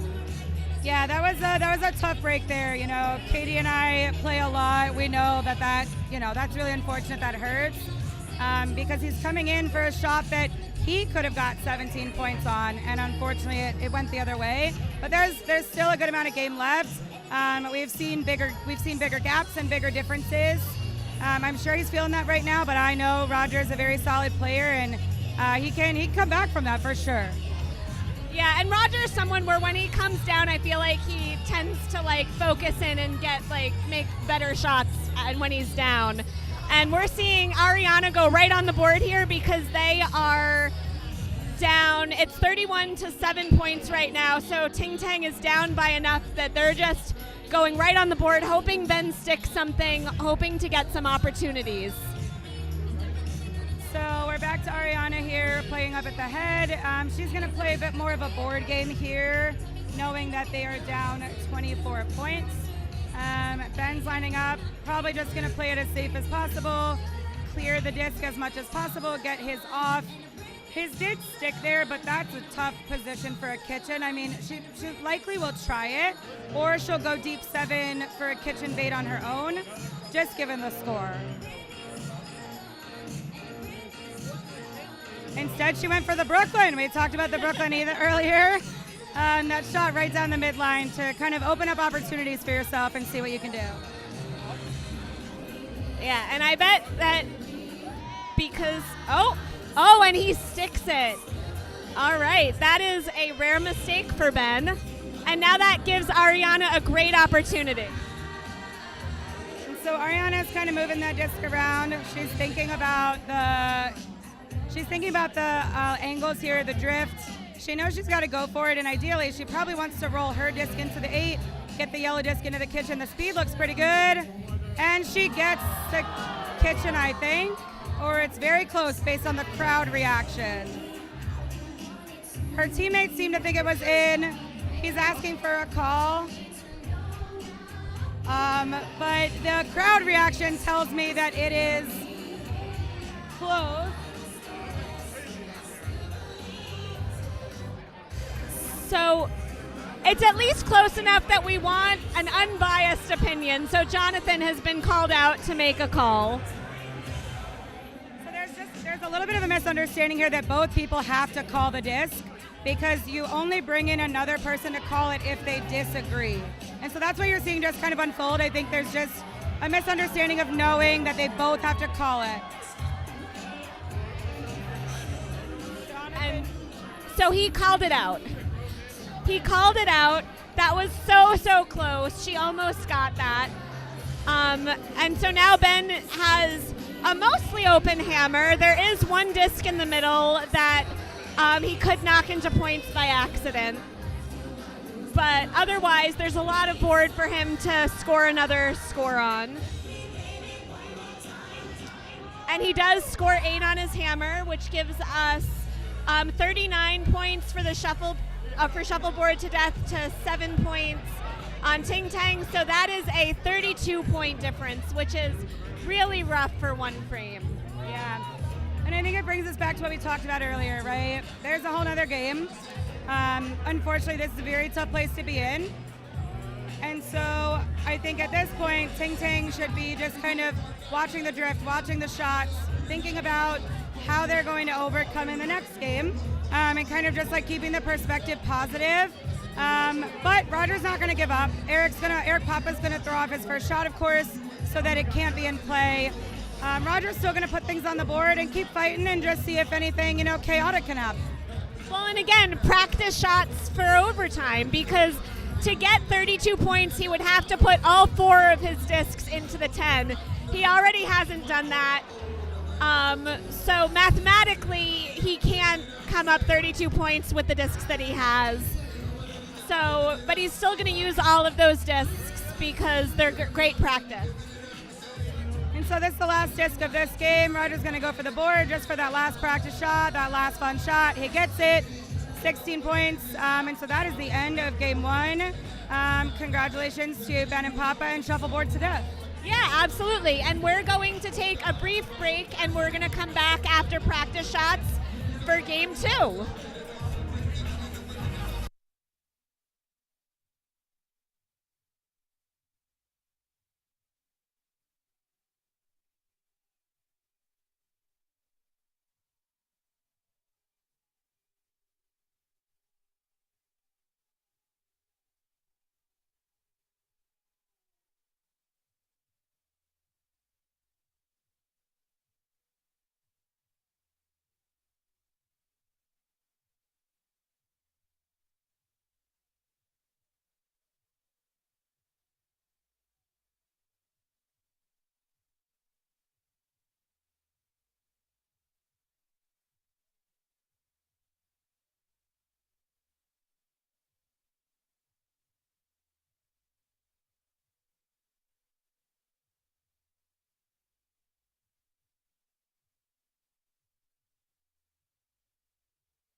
We are coming back with game 2. We're finishing up practice shots right now.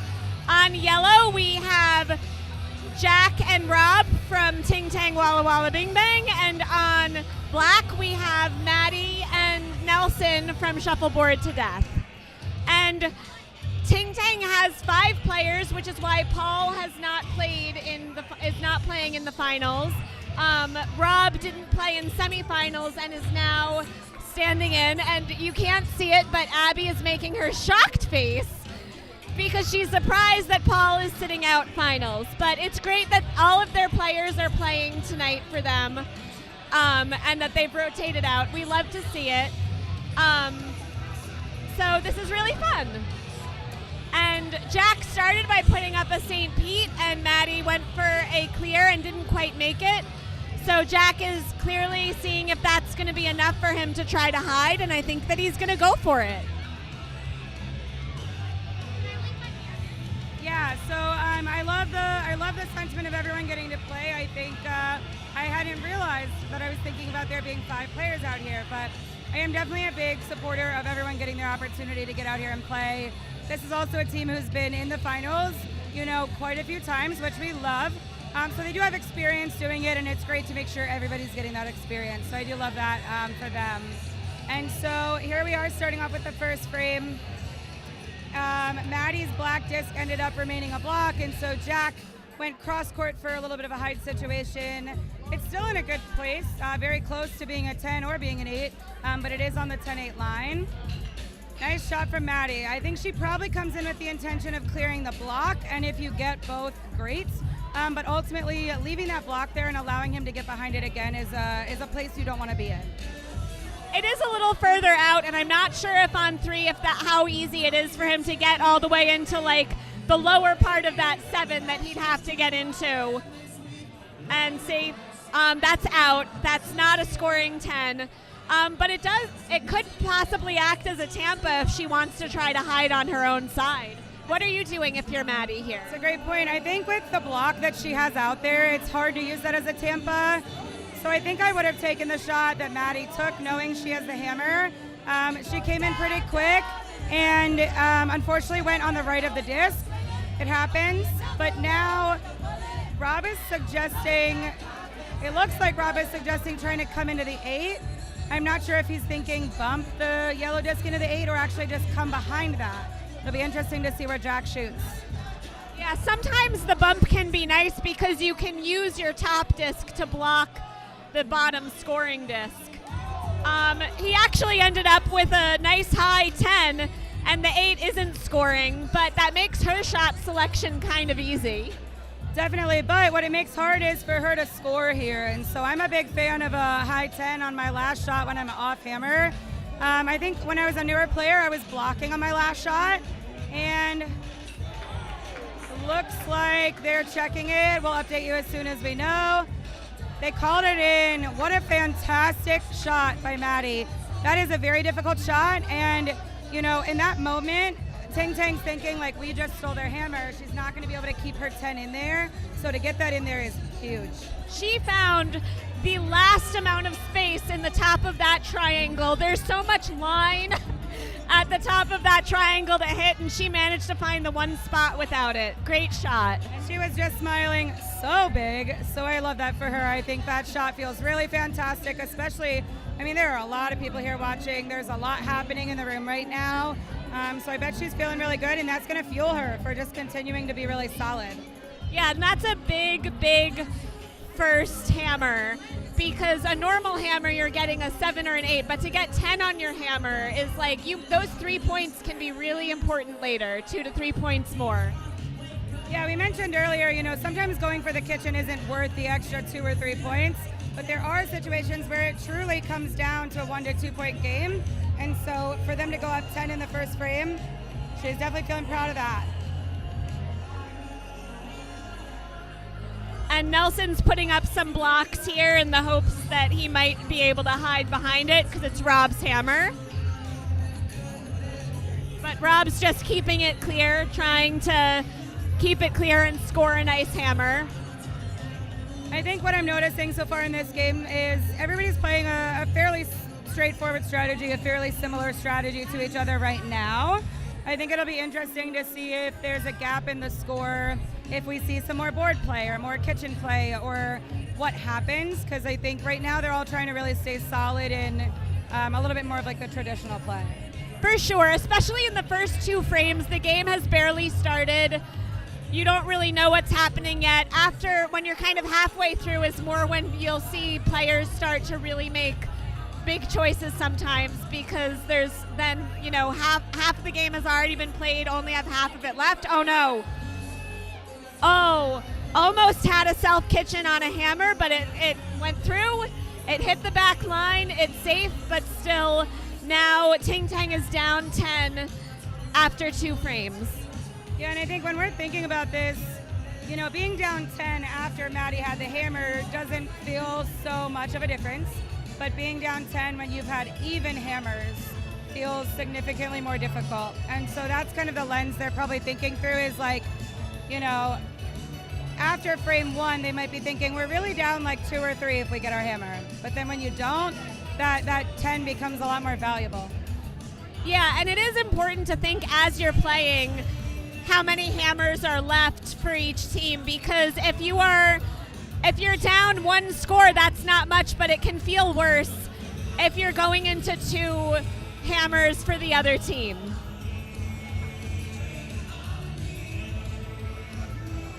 And now Maddie's just trying to block it up. Jack's lining up here for his shot. He's coming from the 2 spot, clearing out that high block so she doesn't have the hide opportunity. Shooting from the 2 spot, I think he's probably thinking about what you feel about the middle of the court, because I think most typically we see players shooting from like the 1 or the 4, kind of like the extremes. I don't think we just see as much of like a 2-3 spot shot.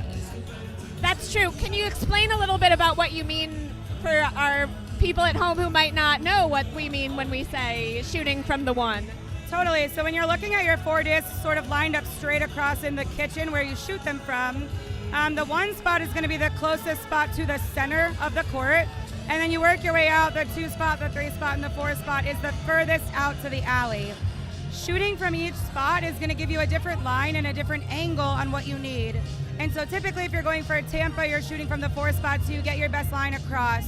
I love to shoot my hammer from the 1 spot cross court. Some people like to shoot it from the 4 spot cross court. But I think those 2 spots of the court give you the most significant angles, whereas the 2-3 spot, you're doing a little bit more straight shooting. And so we just don't see that quite as much or quite as often. So what you're saying is if I have to play you in singles and I'm going to block the court, I should block your cross court. Yes, I'm openly giving everybody advice right now on how they can beat me the next time they play me in shuffleboard, because that's how I am dedicated to the sport, Katie. I love that for all of us. Yeah. You know, I love a little friendly competition. We've actually, I don't think we've ever played in singles. No, only friendlies. Only friendlies. And our league teams have played once, I think, but we did not play each other directly. But yeah, we definitely played, you know, with some friends around the club, just hanging out. But I'm sure at some point we'll get our competitive moment with each other for sure. It's only a matter of time, really. And Jack's going to try to get a second score on his hammer, and he does. So he's coming up 15 points, which now means that it's 15-10. Ting Tang is up 5 points right now. But Shuffleboard to Death is about to have another hammer. Quick shout out for our Chicago people in the house. One of them just stopped by, gave me a big hug while we are commentating. We got some Chicago friends from our club visiting here. I think we got 3 of them at least in the house here. We love to, you know, build this community from club to club, and specifically from Royal Palms to Royal Palms. And so yeah, we've got a little squad here cheering from Chicago. We love to see it. Absolutely. So happy to have visitors for, like, this is such a special event that we have every season, and we always like to have buddies coming in for it. Meanwhile, Nelson is mostly clearing. That last clear actually rolled into what's kind of a good Tampa for him. Rob might try to use it as his own Tampa, especially because there's a little bit of weirdness on court 3. So if he does manage to hit a score on the inside there, I don't know if he can do that with the drift. We'll find out. But it might be hard for Nelson to hit. And he doesn't He gets a scoring 8, but it is a deep 8 with lots of room on top of it for Nelson to, Which is a scary shot against our friend Nelson. yeah, to stick a score and kitchen it, which it looks like is what he's going for. And he doesn't get it, so that's 2 discs in. There's a scoring 8 for Shuffleboard to Death and a scoring 7 for Ting Tang Walla Walla Bing Bang, and now Rob has an opportunity to really make things interesting. Especially because, yes, Nelson has the hammer, but if Rob has 2 scores on the left side of the court behind that disc, it's going to be tough to combat that. That is a tough drift situation there to clip that blocker. I think if it were me, I would have erred on the side of caution to the left, and at least if you get the 2 scores to combat the 1, because Nelson's coming in now. Oh, the drift in a very different way got Nelson on that shot. He went for the 7 kitchen, and so he was heading for that 17 point, but because the drift carried him left, he missed it, so we've got an 8-7 pretty even frame. And I think that Rob actually missed a fun opportunity. Oh, sorry, we have a special visitor. We have the wonderful owner of the club, Jonathan, here to say hi. What's up, everybody? What a fucking fun... Ooh, sorry. What a fun night here at the Royal Palms. These are 2 incredible teams. So appreciative to Hiram and his team for putting this together. Appreciative of you guys for giving all of your wonderful insight and personality. So happy for the Jericho-themed banquet. Jericho fucking Davidson, a legend in this place, forever. Thank you guys for doing this. Yeah. Thank you, Jonathan, for letting us. Yeah, absolutely. So Jonathan is the owner, if you don't know, of both clubs here in Brooklyn and Chicago, which we just referenced a little bit. He is, the creator and cultivator of this amazing community that Katie and I are really grateful to be a part of. And so we all get to do this because of Jonathan. And so it's a very exciting night for everybody, including him. Yeah. And so last frame, Shuffleboard to Death, I think only came up 1 point. And so now it's 22 to 18. Yeah, it's 22 to 18. I'm having to read the score from across, but it's 22 to 18. Ting Tang is up. So 6-point game right now.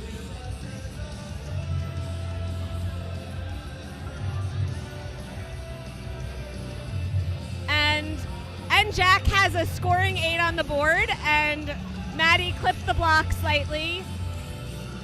So Jack's going to be looking to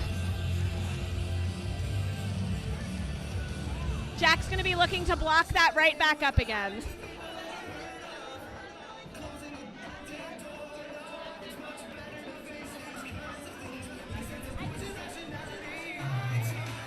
Oh, it's 22. Yeah. And so his block is a little on the outside, so we'll see if she can get it this time. And she does, but that block is still up, so I think that Jack's probably going to try to hide another one right behind it. He's definitely thinking about it, walking over to the other side to see what part of the court is blocked by his block.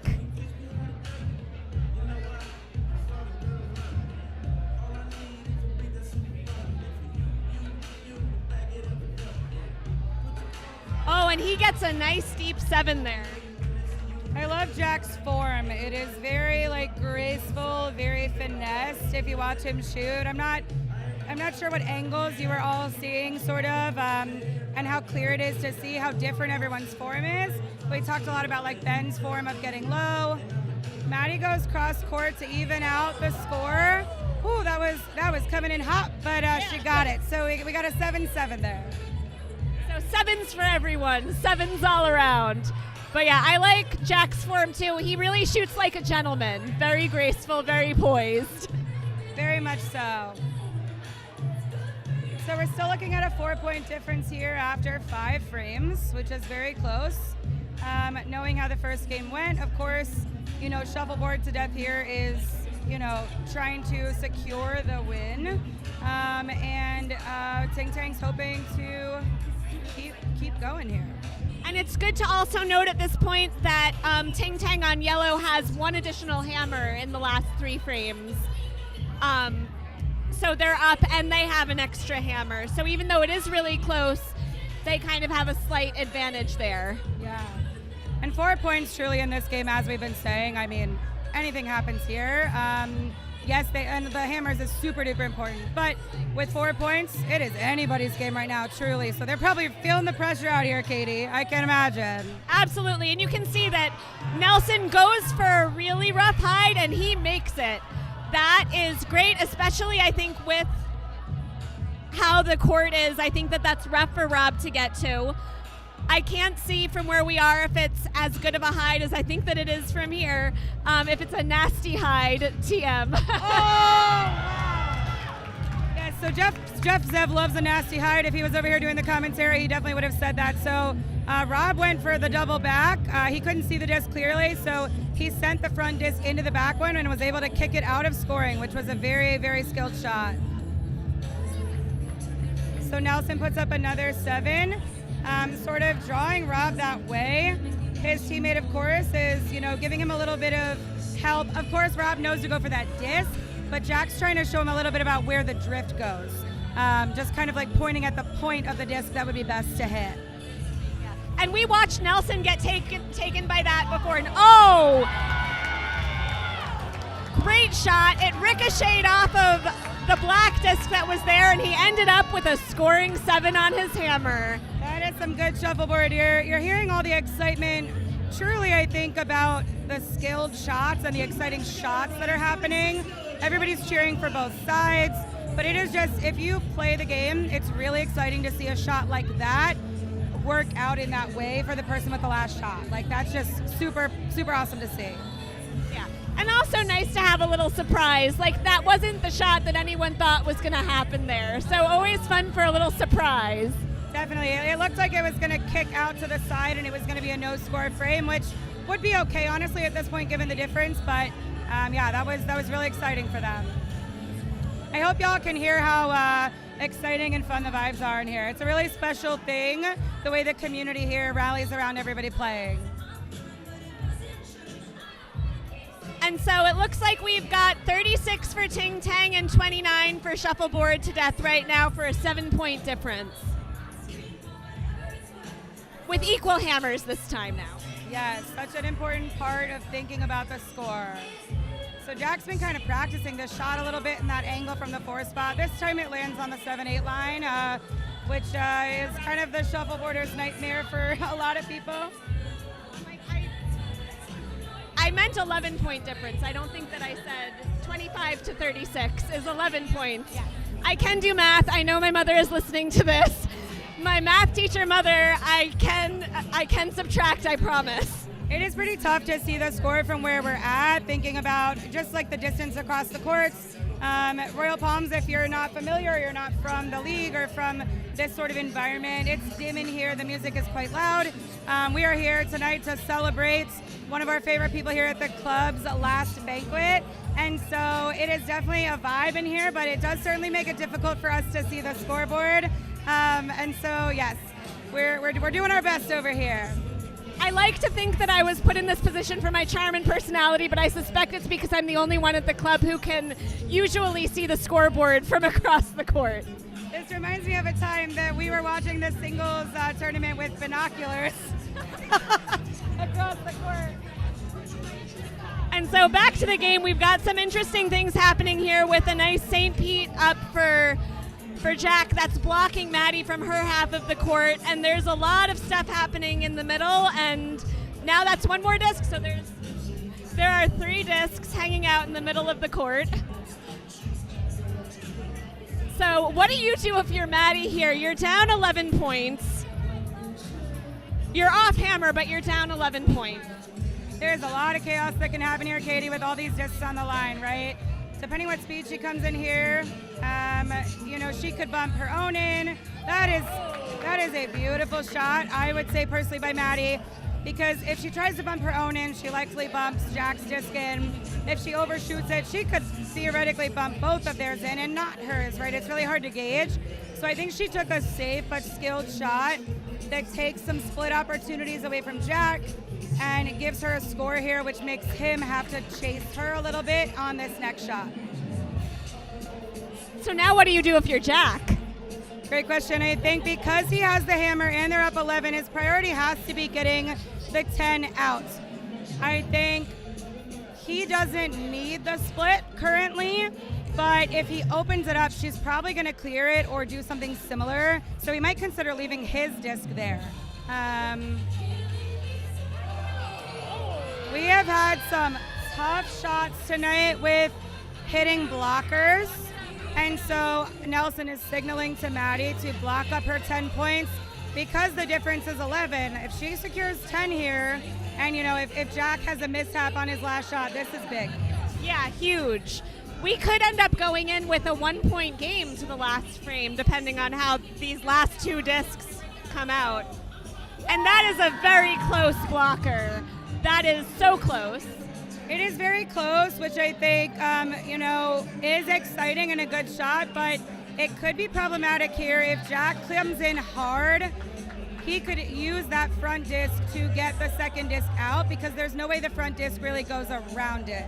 I'm surprised he's not walking down to look at how close they are because it really changes the shot there based on how close the discs are, I think. So what are you doing here if you're Jack? I don't know, because if you do double that disc into that one, it's going to probably go back and hit some of the other stuff that's there, and who knows what's going to happen if you do that. So I don't know if he's going for a really hard or really soft. It's really soft. Okay. Oh. So we only have the shuffleboard to death disc scoring. So we are going into this frame with Ting Tang only up by 1 point, and they are off hammer. That was a really exciting moment there. We can't see the angles, as we've been saying. I'd be curious why he didn't shoot down the other side of the board. Coming around the front of that was a tricky shot. Honestly, with a couple more inches of speed, though, I think it would have been a high 8, and it would have at least, negated the 10-point loss there to a 2-point. But everybody here is looking for exciting shuffleboard, and I think that they just gave that to us here in the final frame. Yeah, so it's 36-35 going into this last frame. Ting Tang is up 1, and Rob is going right on the board. I think that he knows that his best opportunity is having Nelson stick a shot like that and giving him an opportunity to have 2 scores on the board because he's trying desperately to keep Nelson from getting any points. That looks like it was coming in with kitchen speed for sure, which I think, Rob could be kind of warming up for here. It was off the back, so he removed it. The 8 disc was in, so Nelson came in for the clear. Jack's giving his teammate a little bit of advice here, thinking about where to throw that disc. Let's see where Rob aims here. Rob comes in with a solid 8 speed. He's got it, and now we've got Nelson kind of, answering here. And Nelson trying really hard to not leave anything on the board like that. We had another ricochet moment where we ended up with what would have been a nice clean clear, ended up ricocheting, and now there's a deep 7 on the board. That is some kitchen bait right there. And with 2 discs left, this is big, right? Rob comes in. If he's able to get the 7 and the kitchen and not have them be right behind one another, so it's difficult to get both, this could put Nelson in a tough choice. So absolutely. A little bit too strong on the speed. And so Nelson's got a shot here that he could use as a backstop, which many people love. Some people that makes nervous. And so he's coming in pretty clean. And he gets, wow, both discs stay in, which means that Ting Tang wins by 1 point. You love to see it. Finally got our overtime, Katie. And we have finally gotten our overtime. So the crowd is excited. I don't know if anyone is excited as I am, but That was a high pressure shot because there's a lot of outcomes, right? He came in pretty slow. I think he was maybe hoping he'd get either the 7 or the kitchen. To leave both in there, I think was fairly unlikely and just sort of an unfortunate outcome. Obviously, like, he took the right shot, it was the only shot. Sometimes that just happens. And that's why sometimes I think that it's better if you just like really commit to the one shot, where it's like if instead of trying to go for both the stick and the kitchen, if he had just gone for the stick and gone at it with a little more speed, he might have gotten it. I agree. I think that's something I'm trying to learn too, is sort of, one, if you're wavering between two shots, that's when you typically miss. And also, if you're going for a little too much sometimes, which is what I tell myself, sometimes you don't get either one. And so I agree, there's a lot of mindset to this and just like committing to the shot. Had he come in with more speed, it's more likely that his would have stuck there and the other one would be out the back. Yeah, absolutely. So now we've got overtime, which means that we are going to have 4 frames. Each player from each team is going to play in the same place that they did the first time around, with the same discs that they did the first time around. We're not doing any practice shots. We are doing the wave, apparently. There's a bit of a wave happening with the crowd. And we're just hopping right in, back with Ben and Ariana from the first game.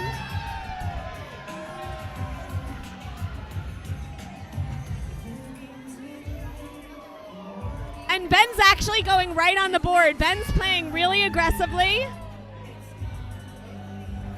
trying to steal Ariana's hammer right off the bat. And Ariana trying to keep it clear, but leaves a disc in, which Ben, I imagine, is going to try to kitchen. This is a very exciting moment for the club here, I think, since we didn't see overtime earlier. Just keeping in mind there's only 4 frames. Everybody who played plays again. They get 1 frame, 1 opportunity, and this is big, right? This is really exciting. And like we mentioned earlier, this can really fire you up to like do your best ever, or it can be truly a lot of pressure. And so Ariana and Paul are talking about this shot. I don't know if she's asking if she should like try to go for a kitchen or if she should try to just keep it clear. So we'll see. We'll see what she does. And I think that was another that was meant to be a clean clear, but she ended up leaving it in the center. Again, an opportunity for Ben. So Ben's lining up here for a shot. They're all just kind of knowing that like every shot is really valuable at this point. This is big. This is 3 frames away, basically 3.5 frames away from the trophy. Ben comes in with kitchen speed. 8 is solidly in, which, you know, some look at as a good thing, but it gives Ariana an opportunity here. It's a bad time for him to have an open 8. There's not really a good time to have an open 8 off hammer, but like frame 1 of OT, not when you want to give them an opportunity for a 2-score hammer. And when they're tossing back this like kitchen game that we're kind of seeing, the benefit here, of course, goes to the person who's got the hammer, right? Because ultimately, if Ben gets the kitchen, I mean, this is not the context right now, but if Ben were to get the kitchen in his last disc, Ariana still got the final say. We just saw it happen, sort of what happened to Nelson, kind of same idea is, you know, she might have been thinking kitchen speed, but with the angle, the drift, a little bit off on the speed, she actually gave them a 7. And so now Ben is either blocking that 7, scoring on the other side. With how high the 7 is to the line, he might actually score on the other side, but I think most people are safe shot here blocking. Or you can score on the same side. That could have been a high 8, in which case you can use a second score to block your bottom score. Some people are weary of that, I think, because depending on how it lines up, a lot of players will go for getting both out, which is a very tough shot, but these are very skilled players, and so Ariana goes for the safe shot on the open side. And she makes it. Coming up 1 point on her hammer, and that 1 point might matter a lot later. We'll see. So you usually want to come up a full score on your hammer, but if you can only come up 1 point, that's still good. We'll still take it.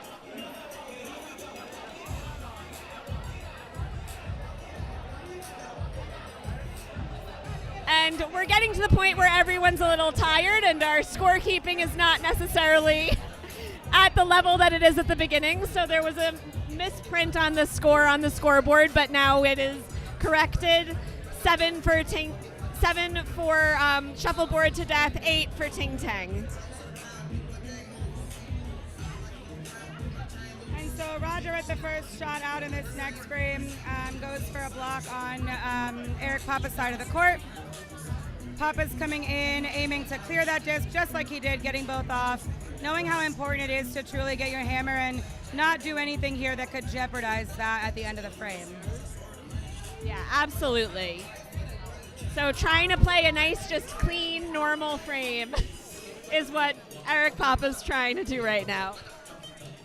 Lining up for another clear in a similar place, and he sticks it. And so that's what Roger's hoping for here, knowing that he can now come from the 4 spot and go for that cross-court high, trying to get the upper hand here, even though it's not his hammer frame. I feel like a hammer isn't truly stolen unless you're coming up on someone else's hammer. But to only come up 1 point on your hammer because the other team got points is still like not ideal. It's not quite a stolen hammer, but it's maybe a borrowed hammer. Oh, I like borrowed. I've never thought about it quite like that. Oh, that's a tough shot. Drifted in a little bit there. If you're Roger, what are you doing here? I think I'm trying to snuggle in a nice 8 on top of both of those discs, making it interesting. I think that the snuggle where you try to get a disc in is an underrated move. Roger, I think, was going for that, but ended up clipping the block. So now there's 2 discs on the board, and we'll see if Eric gets a little greedy and tries to go for a very dangerous split, or if he just goes for a clean score on his open side. He's definitely thinking about doing something interesting. Yeah, and like we mentioned earlier, going down to really look at the situation, it can be hard to tell from so far away exactly how much of the disc is across. Can I split it? Is it likely to have both discs end up in a scoring situation, etc.? Like, you really got to go down and get the angle. And lining up here from the 4 spot, I think he's going for a clean score on the opposite side, cross court. Your shot of choice, and he gets it. It's a 7. So that puts them up. It's now 14-8, so they're up by 6 points. And now we're going to be swapping colors, and our players who played in game 2 are going to be coming back out for the second 2 frames of overtime. So we're halfway through overtime, unless we end up tied after 4 frames, in which case you add two more frames, and you keep adding 2 more frames until you're not tied anymore. We saw that unfold a little bit yesterday here at the club. There was a wild game between actually Ting Tang, who's playing right now, and Big Money Big Prizes that went into so many frames of overtime. 12 frames of overtime. 12 frames, so the original 4 frames of overtime plus 8 additional, and a big crowd rallied over. It was really exciting to watch, really fun to see. It was a big moment yesterday, so we'll see how it shakes out today. Keeping in mind that teams are switching colors here, so just kind of following along with what we're doing, and they're doing that because we're halfway through the overtime, and so you're following the same colors you were on during the regular games. And so Maddie comes in with a clean 10 here right off the gate. Yeah, casual 10. I'm wondering if she was going for a Tampa and it went long, or if she was like, let's just do it. Let's go for a casual 10. Jack goes in with a very finesse clear, kind of like we were saying about Paul earlier. Not coming in with like a hard, hot clear, but just very finesse. Both go out to the side. I think they're out enough. Ideally, he probably wanted them off the board, but they're both out to the sides enough that it's not providing her with, much of an opportunity there. Yeah, as we've seen earlier, sometimes those will lead to interesting ricochet moments that we're not expecting. So sometimes they can add a little chaos to your game, but otherwise, those discs are a little bit more out of the game than they would be otherwise. It's a tough shot there to short. I think that's just a frustrating shot as a player because now you're sort of giving Jack back the control in the frame.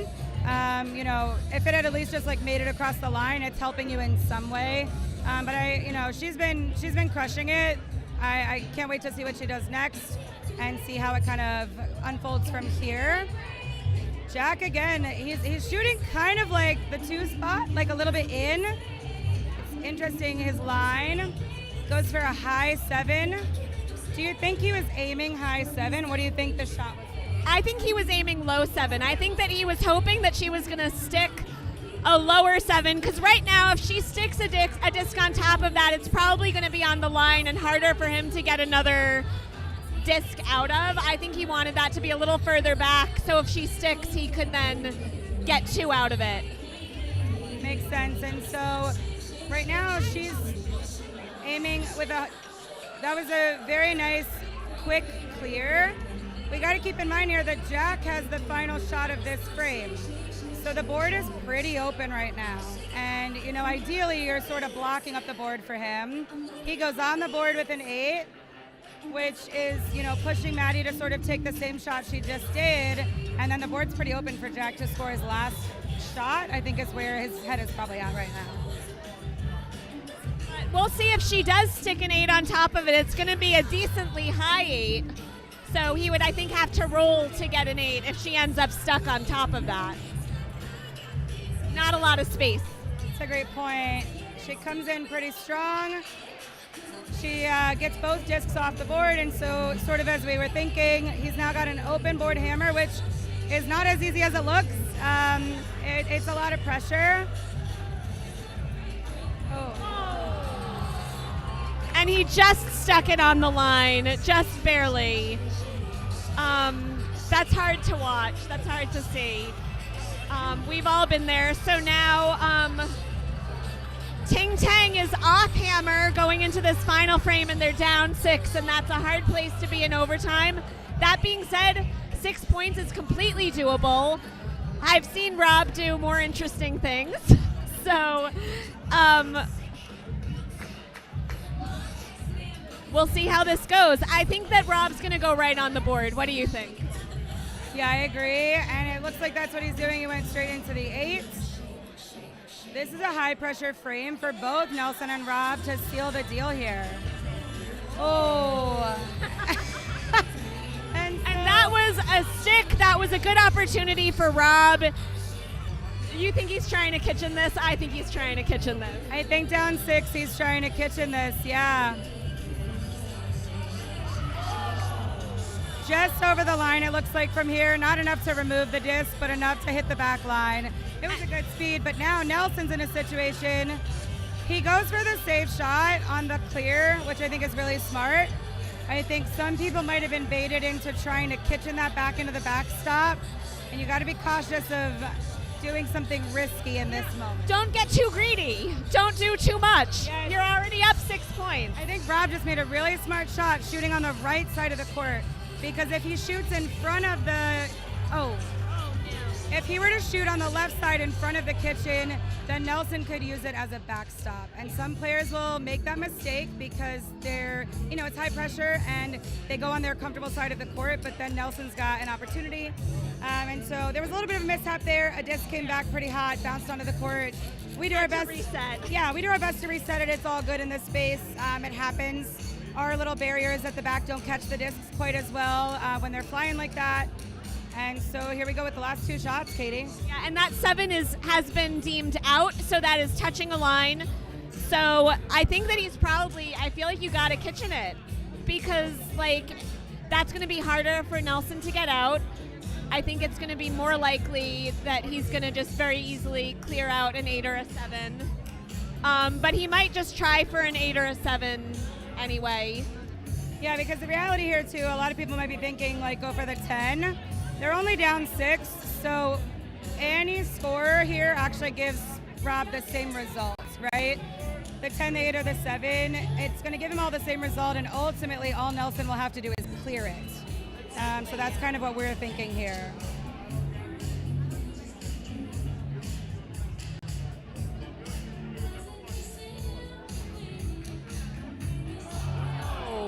So he got the roll into the 7. He did not get the kitchen. So now all Nelson has to do is clear it for the win.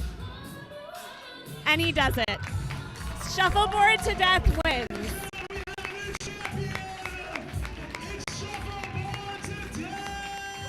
Thank you all so much for listening along with us. We hope that we gave some good insight. It's going to get really loud and really exciting in here as we celebrate celebrate Shuffleboard to death and all the teams who played tonight, all the teams who played yesterday. They're going to give out a bunch of awards, celebrate our beloved friend Jericho, but thank you for